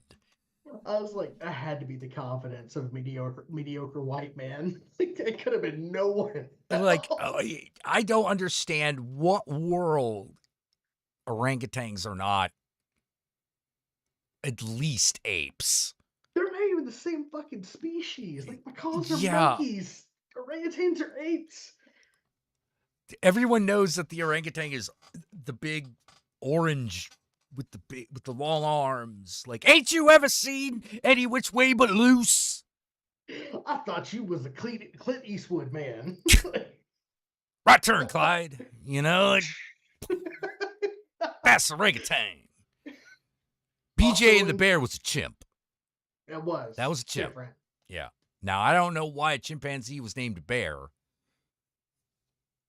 It was the Hey. 70s. It was television in the 70s. Don't, you know, I got nothing. It could have just been a very thinly veiled gay joke, you know? Oh, it could be. Oh, But- God. It happened again. My Yeah. brain went from BJ and the Bear to another 80s show, Oh. Airwolf. And you're probably like, what the fuck is Nothing. No, it's Nothing. My brain just all of a sudden went dun dun dun dun dun dun dun dun dun dun dun dun dun dun. Like, it's got Bryan Cranston in it. it does have Bryan Cranston in it, but that thing makes about as much sense to me as SWAT cats. About the same amount of technical knowledge, even though I love Yeah. SWAT cats. It's still like, we fight crime with a helicopter, and you're like, what? Yeah, but that's not even like the majority of the fucking issue or the crazy shit. No, it's also like a fucking helicopter that's possessed. Yes. And it doesn't matter what button you press, whatever you want to happen is gonna happen. Like you can hit like the fucking like cigarette lighter and it'll just drop a tomahawk missile, whatever you fucking Yeah. aim it at. Boom, boom, boom, boom, boom, boom, boom, boom, boom, boom, boom. That television show was based on a movie, wasn't it? I fucking hope not. Like I'm pretty sure there was like a helicopter movie that it was based on, or at least it was ripping off. You know, don't look at me, man. I like SWAT cats, but without the sexy cat girls. See, dude, now you're ripping on the thing of the show I liked. Yeah, what the fuck? You know, Listen. that was the one thing that made sense. It's like, oh, it's cat girls in bikinis. Okay, I get this. You know, It's the whole why it's called SWAT cats and it's about airplanes. That makes no sense to me. No, they're cats that are part of SWAT, but they have jets. But they have jets. Why do they have jets if they're part of Because- SWAT? because they're SWAT cats, all right. They're Yeah. SWAT cats, therefore they have Hellcats. Hellcats are jets, therefore they fly jets. Yeah, I associate cat girls with Dominion Tank Police. Well, see, that's kind of the superior cat girl. I'm not disagreeing with you. Yeah. That's But- the Annapurna and Unipuna are like cut But above. the 90s were just fucking miserable with the amount of like really hot like animal girls. Oh, dude. Well, like just look. Sonic has nothing to do with my sexuality, but I get it. Like, I get it. Like, I saw the way they made that like one chick look. I'm like, okay, yeah, all right. Yeah, Alright, furry's starting to make a little more sense now. You know, I'm starting to get it. You know, my age bracket, it was like Lola Bunny, and it was like everyone was fucking hot for Lola. Don't even lie. no, I can't. I'm not Yeah. gonna. No, I'm not lying about that. I can't lie about that. That's the one good thing that came out of that movie. You know, It definitely like that made movie. fucking- That movie gave like R. Kelly a huge leg up, so it's got extra explaining to do. Well, you know, the worst thing it did, in my opinion, besides giving R. Kelly a career, Putting R. Kelly on the soundtrack, yeah. was making the sequel because I watched that fucking sequel this weekend, and man, that's even bad for a bad kids movie. Dude, LeBron James Cannot act. cannot act. He is. I hesitate to say he's worse than Michael Jordan, but he's definitely not much better. Stop doing that. You know what? Stop trying to create the next Rock. That shit just happens. Well, You can't make it happen. even The Rock doesn't sell anymore, so. True, but at least he can act, kinda. I was about to say, does he act or is he just The Rock in this role? Oh, yeah, he can character act as himself, basically. Like, he can at least do that. Like, fucking LeBron James and Michael Jordan cannot. John would possess you to watch that movie. Did I mention that my fucking family was in and my nephews were here? I didn't get to choose shit. I had to sit through movies that made them happy and go to sleep. So you're like, oh, this is why the movie was made. Yeah.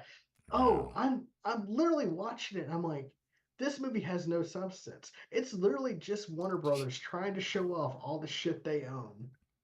Like every world, there's a Game of Thrones world, there's a fucking Batman world, and all the villains team up together. And look at all these villains. It's like nothing. It had nothing. That's the reason why you can't make art that's corporate, Jack. You know, it's why the first Space Jam failed. You know. Well, yes. Upon watching it as an adult, that movie also doesn't make any fucking sense. Dude, yeah, because I found myself going, why? But it was culturally irrelevant in a weird way. But you in retrospect. But no. Even at the time, because remember, this is during a time where Michael Jordan wasn't playing basketball. Yeah, he was trying to play baseball. Yeah, so the movie literally has a direct line from Michael Jordan stopping his bullshit baseball career to getting back on the fucking basketball court. Yeah, because he's tired of embarrassing himself. You know? Yeah, and yeah, he shouldn't be embarrassed. His baseball, bro, you're good at basketball. You're the best at basketball. Stay with basketball. But I can play baseball too. No, you can't. All right. I'm going to say this. Michael Jordan and LeBron James couldn't give us half the performance that fucking Kareem Abdul-Jabbar gave us in Ishtar. Couldn't even do that. And I'm not mad at them. I'm mad at whoever thought it was a good idea to make them actors. Well, and you know, the first film also had Bill Murray in it. It had it made sense in the world that it existed. Space Jam 2, the world of LeBron, does not make sense in its own world. Yeah. Movie so bad it made Jordan end his career. Exactly. Yep. Yeah, but like I said, as a kid, I ate that shit up. Loved it. Still love it. A little bit. But even as an adult, I can be like, this is pretty bad. That new one has no redeeming qualities. Even the kids were breaking it down. You know how bad of a movie you have to be to have an 11-year-old boy fucking be like, this is dumb. Jack, we've been 11-year-old boys. We justified a lot of dumb shit. Oh, dude.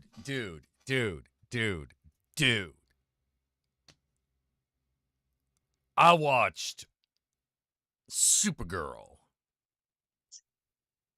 Okay? Mm-hmm. I watched that movie and thought it was okay. I will accept a lot of bullshit. And let me tell you, that 80s Supergirl movie is pretty bad. Real bad. Real It's bad. real bad. It ain't Steel bad, but it's Oh, bad. all right. Kazam was a sort of good movie, though. Kazam at least could justify how stupid it was. Right. You know, Steel it's was like just Shaquille terrible. O'Neal. He's a It's genie. who raps. Okay. Does he rap well? No, not really. But I don't know what other movie you could have made with this. You know, it's kind of impressive just for existing.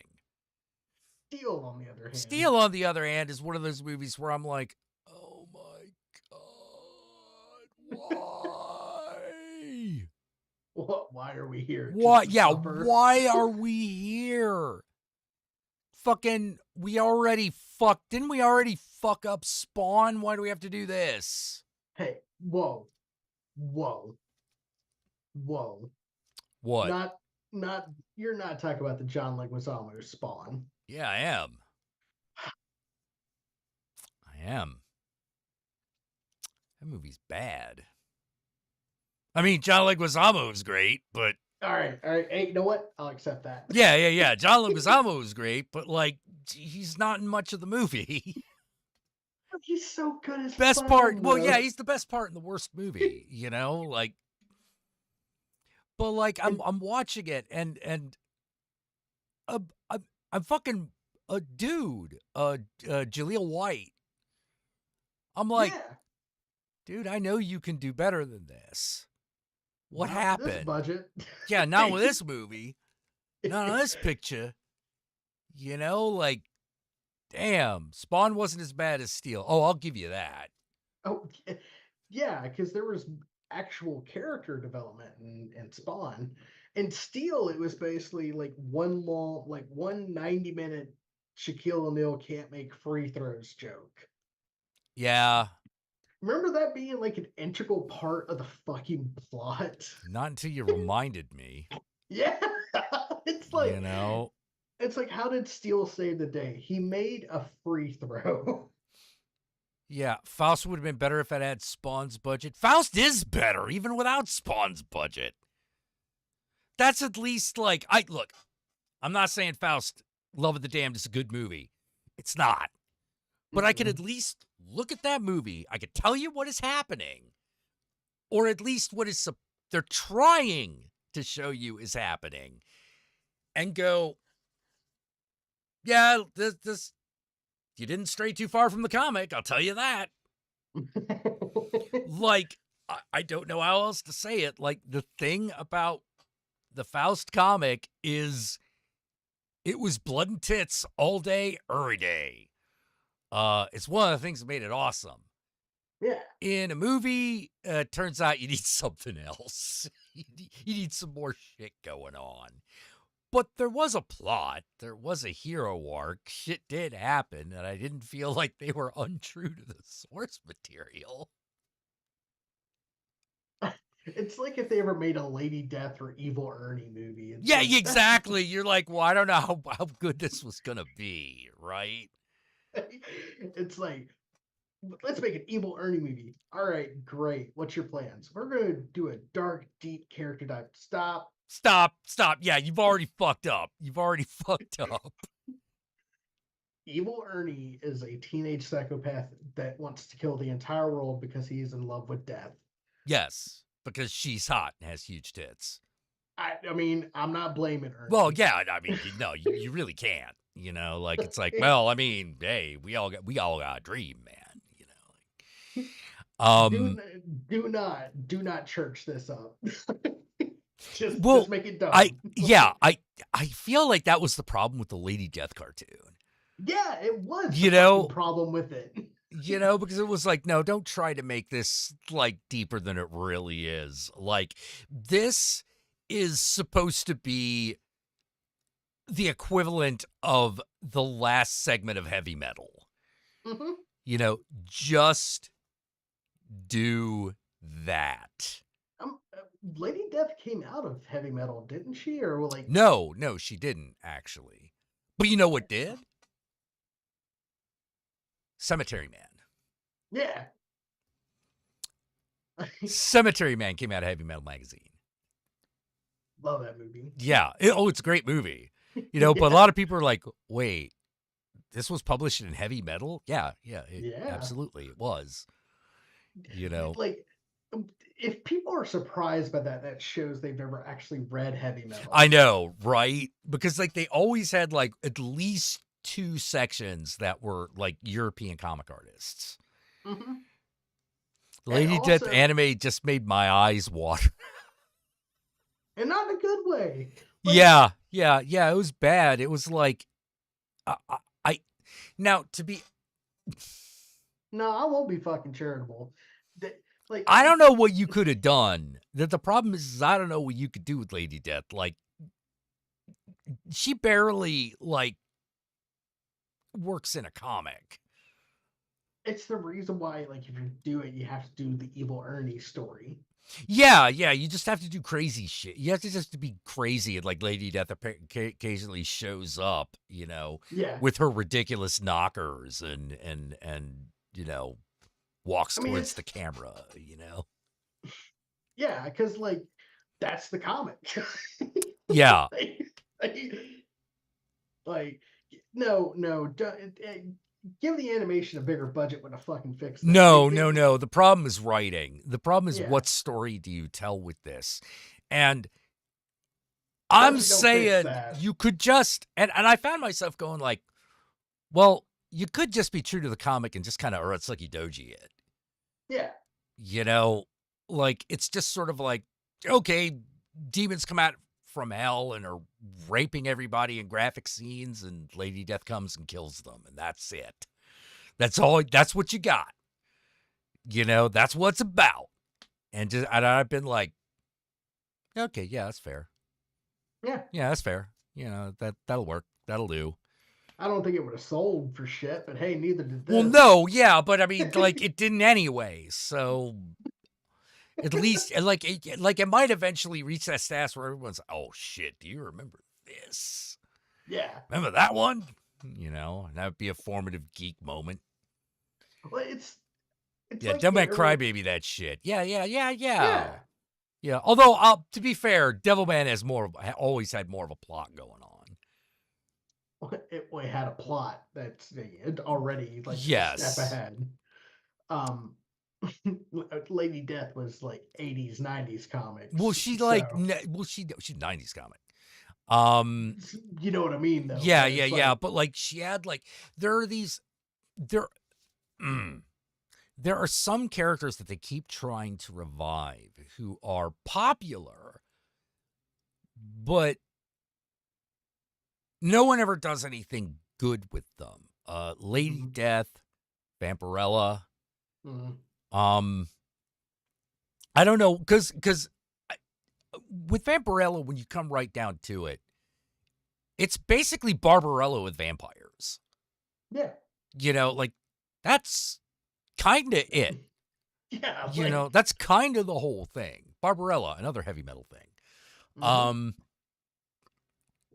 And like there's good plots in there, but like you're not getting Shakespeare out of it. yeah, don't because I feel like people are they're always trying to inject a plot around these characters that no. No. You see Barbarella? Do that. Do that. Barbarella is a nothing character. She's just hot and prances around and fucks things. The plot happens around her. She's just there. She's just there. And some of these characters work best that way. Yeah, it's all right to be a bimbo. Yeah, it's sort of like, nah, just, no, sometimes sometimes it's just basically like fucking toned down Debbie Does Dallas. Like that's what it is. Except with Death, it's like with Lady Death, it's like it's that with the undead. With Vampirella, it's that, but everything's a vampire from outer space. Yeah. You have to accept what it is that you're working with. Yeah, and that shit budget can't fix. Yeah, no, that's a problem of imagination. Yeah. Mad Max works the same way. Yeah. Actually, Yeah, that's a great example. And it's the reason why Mad Max will never be like a fucking summer blockbuster. I mean, sure, it will sell a shit ton of tickets. I don't know about that. Like fucking Fury Road was like #1 for a while. Right. Like that was a legitimate success on a level no one was expecting. But was Fury Road like one in a line of successes or the one exception to the rule? And I'm just talking about box office, not talking about like video rental or anything like that. Oh, okay. It was kind of the outlier in that aspect. Well, yeah, it was the biggest of the successes, the biggest of them by a lot. But at the end of the day, that world, that fandom is very niche. Like yeah. It's like if you want to make that character into something else, you have to start slow. Yeah. Like no, she's just no. First of all, it's like no, Lady Death. Okay, no, she just got cut guys' dicks off in the first movie, and maybe. Is she part of the plot? No. No, not really. She is one of the acting parts of it. Yeah. let me tell you the closest they ever got to like doing one of these types of movies correctly. And it's still not super successful. Mm-hmm. Even from an artistic point of view. Barbed Wire. Barbed Wire, where I'm like, okay, you did about what you could do.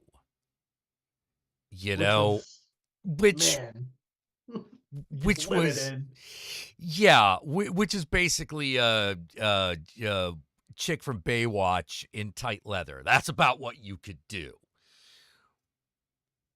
But with that said, all right. Yeah. Yeah, all right. It's a C+. Yeah. It could have been more, but like I don't know how.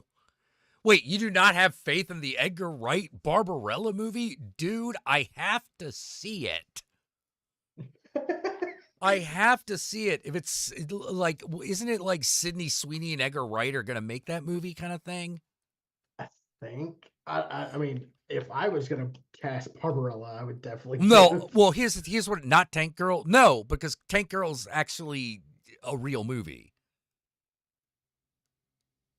Like, that one works.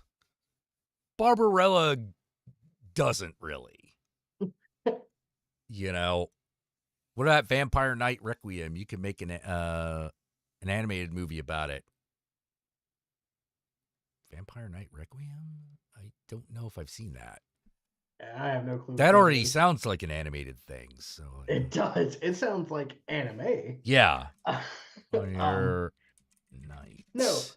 Tank Girl works. Tank Girl. It is everything that you want a Tank Girl movie to be.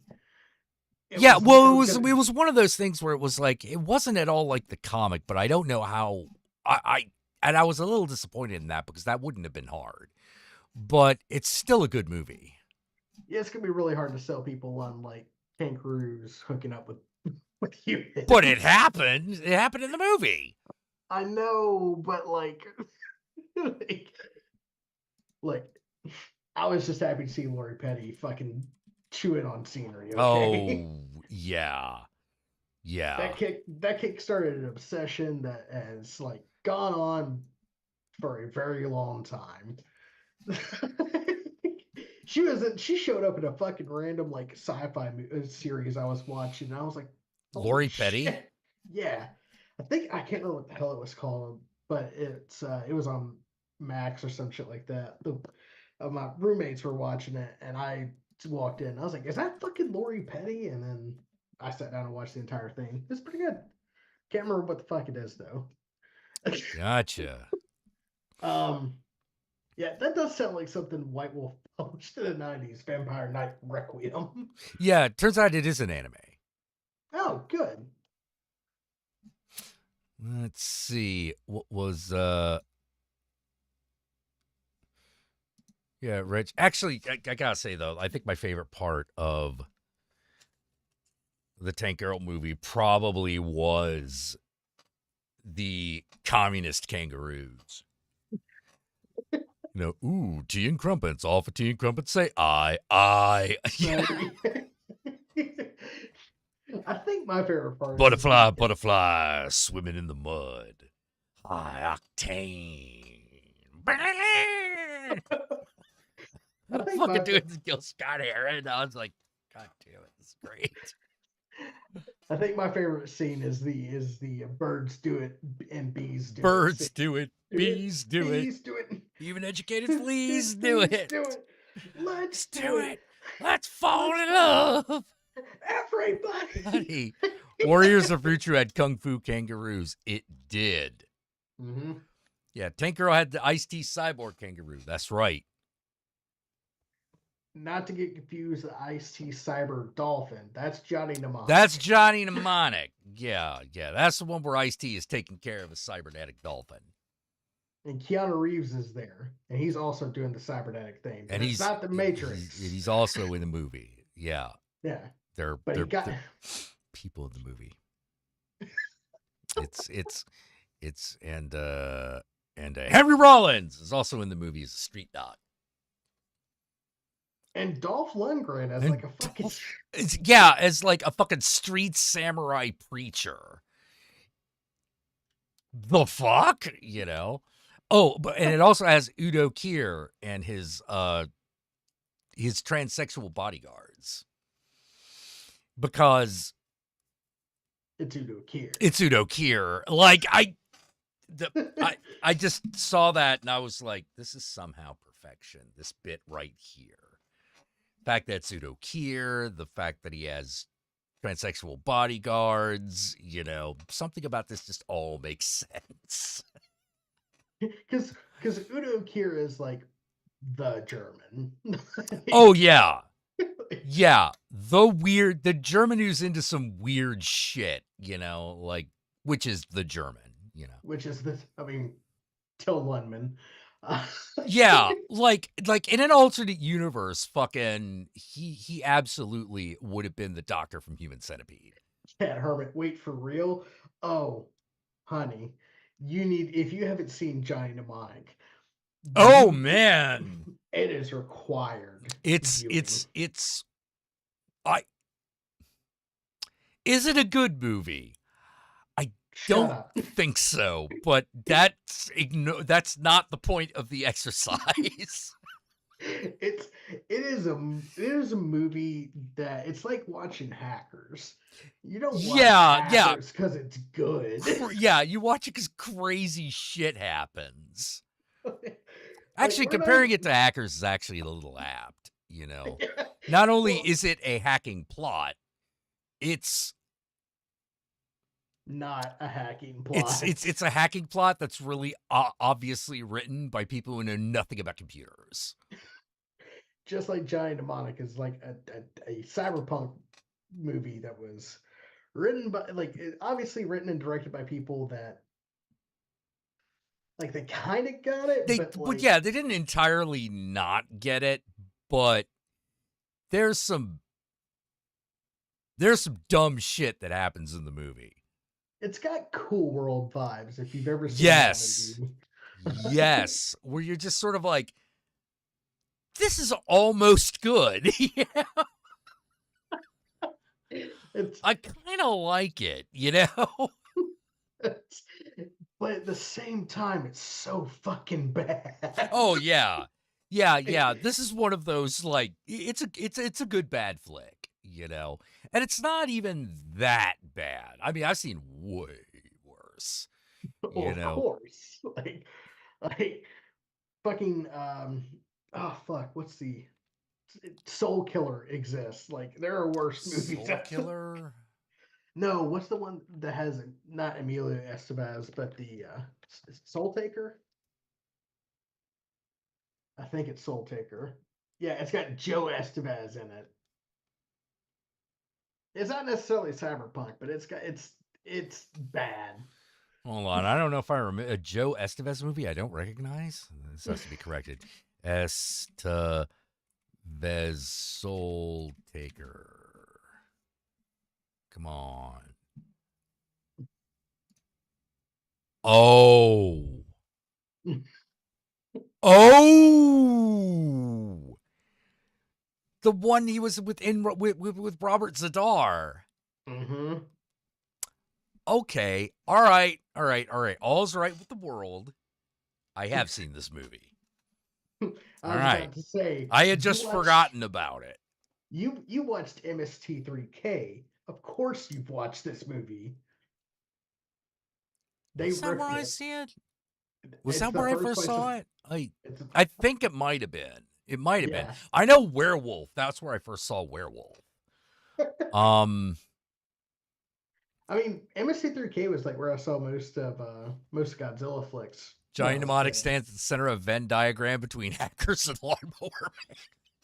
How dare you, Flash, when you're being incredibly loud. Yeah, Stop that. he's not wrong, But although I will say this, the effects at least work better than the ones in Lawnmower Man, and the hacking is not as ridiculous as it is in Hackers. I Yes. watched Hackers recently, and I found myself going, I don't know why anyone's doing anything. Look at this. Hey, look, it's Angelina Jolie in a leather top. Okay.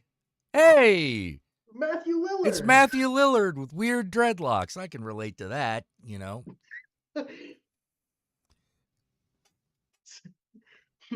Matthew Lillard. Matthew Lillard also just kind of plays the same guy in every movie.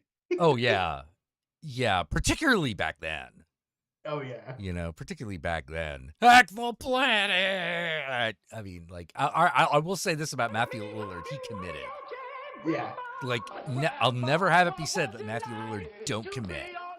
I mean, shit. He played serial killer in a cyberpunk game that was ran by Mike Pondsmith. Really? Yeah.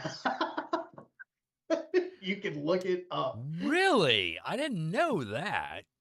Yeah, Mike Pondsmith did an actual play to like promote Cyberpunk Red, and Matthew Lillard and a couple other like kind of famous like actual players and stuff like that kind of came together. Yeah, for RPG, Mm. famous people. Yeah. Mm-hmm. And it was pretty good. And Matthew Lillard is the most adorable man ever. So Yeah, it's you meet him, it's kind of hard not to like him. Yeah. He gives really good hugs. Like, Yeah. Yeah, he's always seemed like a really, really great guy, Like the funny thing is that I didn't like the movie, but he was great in that Five Nights at Freddy's flick. I'll be honest with you, Jack. I don't think that was made for your age demographic. No. It's barely made for mine. Yeah. Well, that's the real problem that I had. I'm like, that thing made a, how to put it, man.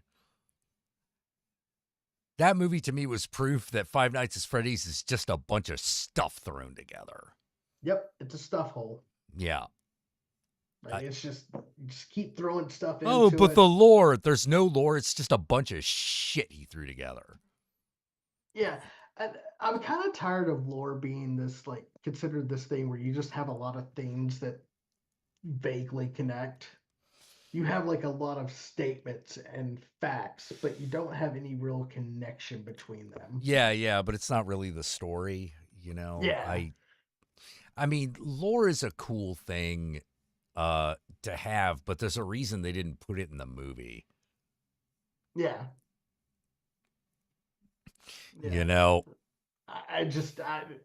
I've been told that I need to watch it, and I've already watched the superior Five Nights at Freddy's. yeah, you movie. watched Willy's Wonderland. It's a way better movie. Yeah, it's got Nick Cage in it. Of course, it's a way better film. I Yep. wish Nick Cage and Matthew Lillard were in Willy's Wonderland, but Yeah, well, if you do end up watching it, I'm going to warn you. You're going to be sitting there watching this plot unfold and go, why? Like, why? Like, there's going to be a part where you're like, I don't even know why this plot exists. Because everything that isn't just guy locked in evil pizzeria makes no sense. Yeah, no, that's the way the lore is It now. makes no sense. And they made shit up for this movie. So there's like additional shit that doesn't make sense. Like, does this movie go into who Purple Guy is? Oh, maybe. All right. I don't know who Purple Guy is. Who's Purple Guy? Yeah, okay. See, like, even I, who gives no shits about Five Nights at Freddy's, know at least like that. And even that's stupid. It's basically like, that might have been the Matthew Lillard character. I don't remember what color the costume was. I think it is, because like, does Matthew Lillard turn into Springtrap or some shit like that?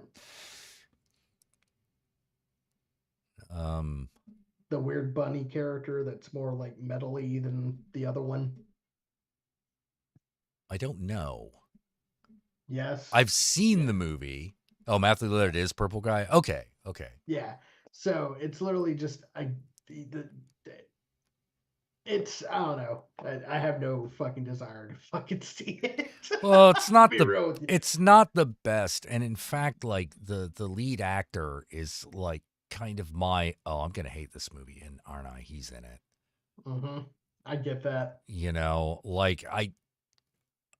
They keep putting that dude, and he's not bad, but like I always know if I see him in a prominent position, I'm like, oh, I'm gonna hate this. Chris Pine for me. Really? Really? I don't know what it is, but if he's like either lead or like co-lead, I know I'm probably gonna hate whatever the fuck it is. So you didn't like Wonder Woman? I did, but like that was kind of the exception that proves the rule. Okay. I fucking hated the new Star Trek films made by J.J. Abrams. Those were films where as soon as I got out of the theater and thought about it, the less I liked it. It's not Star Trek. No, it's not. It's just not. It's not. One of the things that I was really mad at is they're like, oh yeah, Spock came up with the Kobayashi Maru. And I'm like, no. No, he didn't. It's called the Kobayashi Maru test because the person who developed it was Kobayashi Maru. Right. Even the new D&D movie, John, I actually really like the new D&D movie. Yeah, but like he wasn't acting like Chris Pine. I don't know how else to fucking explain that. That was another exception. Yeah. Well, it helped that he was playing the character that he was playing, definitely. Oh, I can just hate, if I can kind of think his character is a little bit douchey, I think I can like get past it. Yeah, but like Captain Kirk, I didn't really buy him as Captain Kirk. He was too smarmy. Yeah, he was a little too smarmy, and not in like the way William Shatner was. And fuck Shatner, but Yeah, but it's a particular type, It's a particular type of smarmy, and it didn't.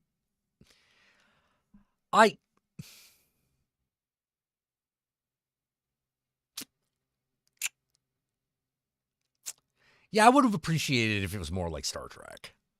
Yeah, You that's know, like, they made it's 3 of those fuckers. Like, and they're all action films, and like yeah, e- yeah.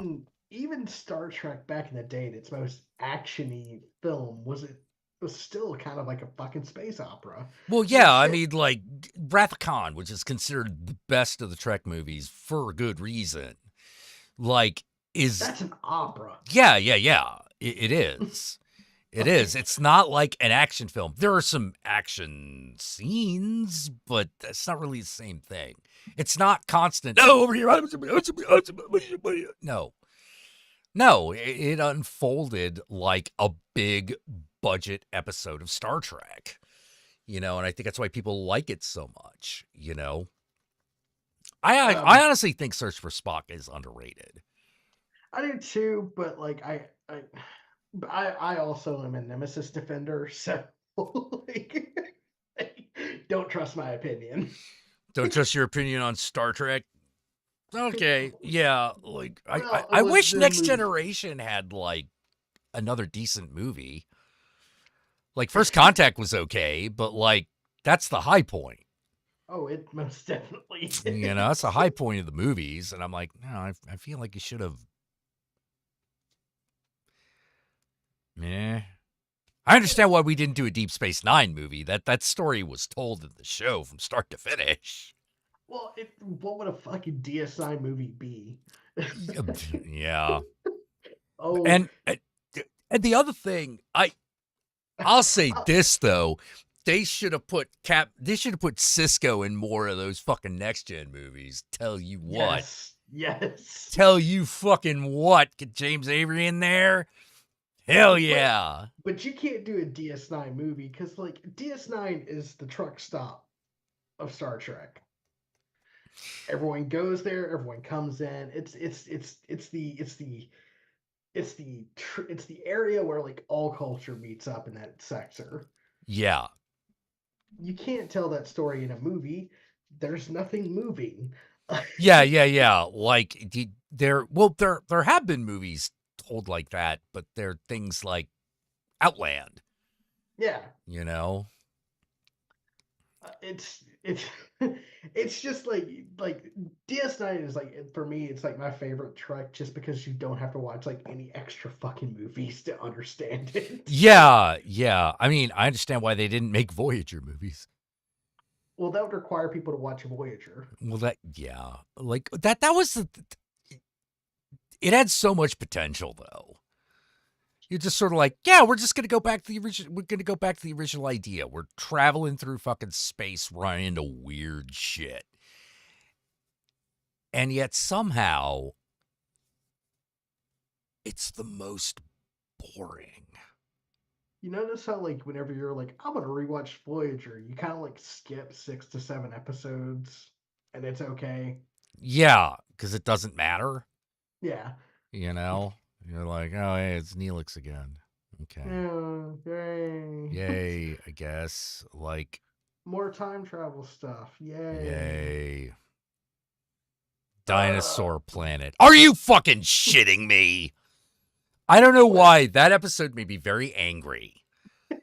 That's a lot of people's breaking point, I do believe. Yeah, that was my breaking point where I was like, I don't know why I have bought so much bullshit from this franchise, but this is the end. This is my limit. I have accepted an entire planet filled with Nazi aliens. Yeah, I accepted Gangster Planet, okay? I rolled with that. I wish I liked Voyager more than I do. Yeah, a lot of people. That's said that kind shit. of well. That's the experience of the show. I could tell you watched it. It's like watching Enterprise. It's like, Oh my god! Well, I knew that was a bad idea from the get go. I was like, oh, we're gonna watch the formation of the. Nobody cares. yeah. Nobody cares. Nobody wanted this. Why don't we just do Star Trek? Just do Star Trek. Why do we have to do this other thing? Like some of the news shows, like I'm like, okay, these are at least versions of Star Trek. You know, like what's that one of the ones they got right now with the alternate timeline where like Commander Discovery. Pike Discovery. Yeah. Mhm. I'm like, that's a version of Star Trek. Like that kind of works. They You know. fixed the Klingons, but like those first Klingons suck dick. Oh yeah. Well, I mean, yeah, it wasn't, you know, perfect. That was bad. Yeah, That, but you know, okay. Let's you know, let's just continue on. Hope it gets better, and it does. But like, you know what else did that? what? Next Generation. Tell me. Tell me you could actually sit through that first season in Next Generation. Oh, dude, It's bad. it's boring. It's so boring. It's sort of like, what was going on? And it turns out it was Gene Roddenberry's fault. Gene Roddenberry is like wants to explore more like sexual, like he wants to explore more like weird, like Weird sex shit, which I would have yeah. totally been up for. And then like the fucking suits were like, Gene, we cannot do that. Gene, we can't have an orgy sequence in this movie. Not until 30 years later after you're dead when a cartoon can get away with anything. Like, I'm like, I gotta be honest. Like, I saw Lower Decks and I was like, this is the most. I know it's a spoof of Star Trek, but it's the most Star Trek-y thing I've seen in ages. That series answers a question I've had for years, which Yeah. is obviously the A team of the ship is who we see, but they're not constantly working, and they have to have like a working crew on deck at all times. Yeah. What's the B crew like? Yeah. That was the whole like, what are the scrubs doing? Yeah. You know, like what the ship's got to have scrubs. What are they doing? You know? Yeah. What's night shift like on on one of Yeah, these ships? yeah, and I kind of like that premise. I like the idea that like the bridge crew is off doing some like galaxy important level shit, Mhm. and you've got these guys who are like, well, there goes the bridge crew off to save the universe. All right. All right. So I'm thinking of getting drunk in the holodeck. How about you? Hell yeah. Hell yeah, let's do this. Pew pew. Don't do finger guns at me. Don't do that. You know? And then they get lost in a holodeck and have their own little mini adventure. Like it's just like Moopsie. like that shit. Fucking Orville. Orville was really good, actually. It was in a time where we only had bad Star Trek. It was so fucking good. Yeah. But Yeah. oh man, it is 3 in the fucking All morning. right. Yeah, it's about midnight here. We've been rambling on for like 3 hours and 45 minutes. Doesn't feel like it. I know. It never does. So, hey, I want to give a special thanks once again to Flashman and George Version for donating tonight. Thank you. Thank you. And hail Satan to both of you. Hail yourselves. And I want everyone in the chat to give them an extra hail Satan. Hell yes. Hell yeah. And also, make sure you like the stream. That way people who share interests with you will also see Jack's beautiful face, you know? oh, thank you. Might think my gotta- face is fugly, but like, you know. Oh, you shut up. Yeah. Well, everyone seems to argue with me, so I just go with it. Yeah, well, if everyone's arguing with you, guess what? You're wrong. Oh, shit. Okay. All right. Ave Satanas, Disco Inferno, and remember, Devil and I love you all very much. Don't forget to wash your ass. Don't forget it. Yeah. I did laundry today. Good for you. Yeah. I don't think I washed my ass though. I just did laundry. I did not shower today. Well, I should fix that.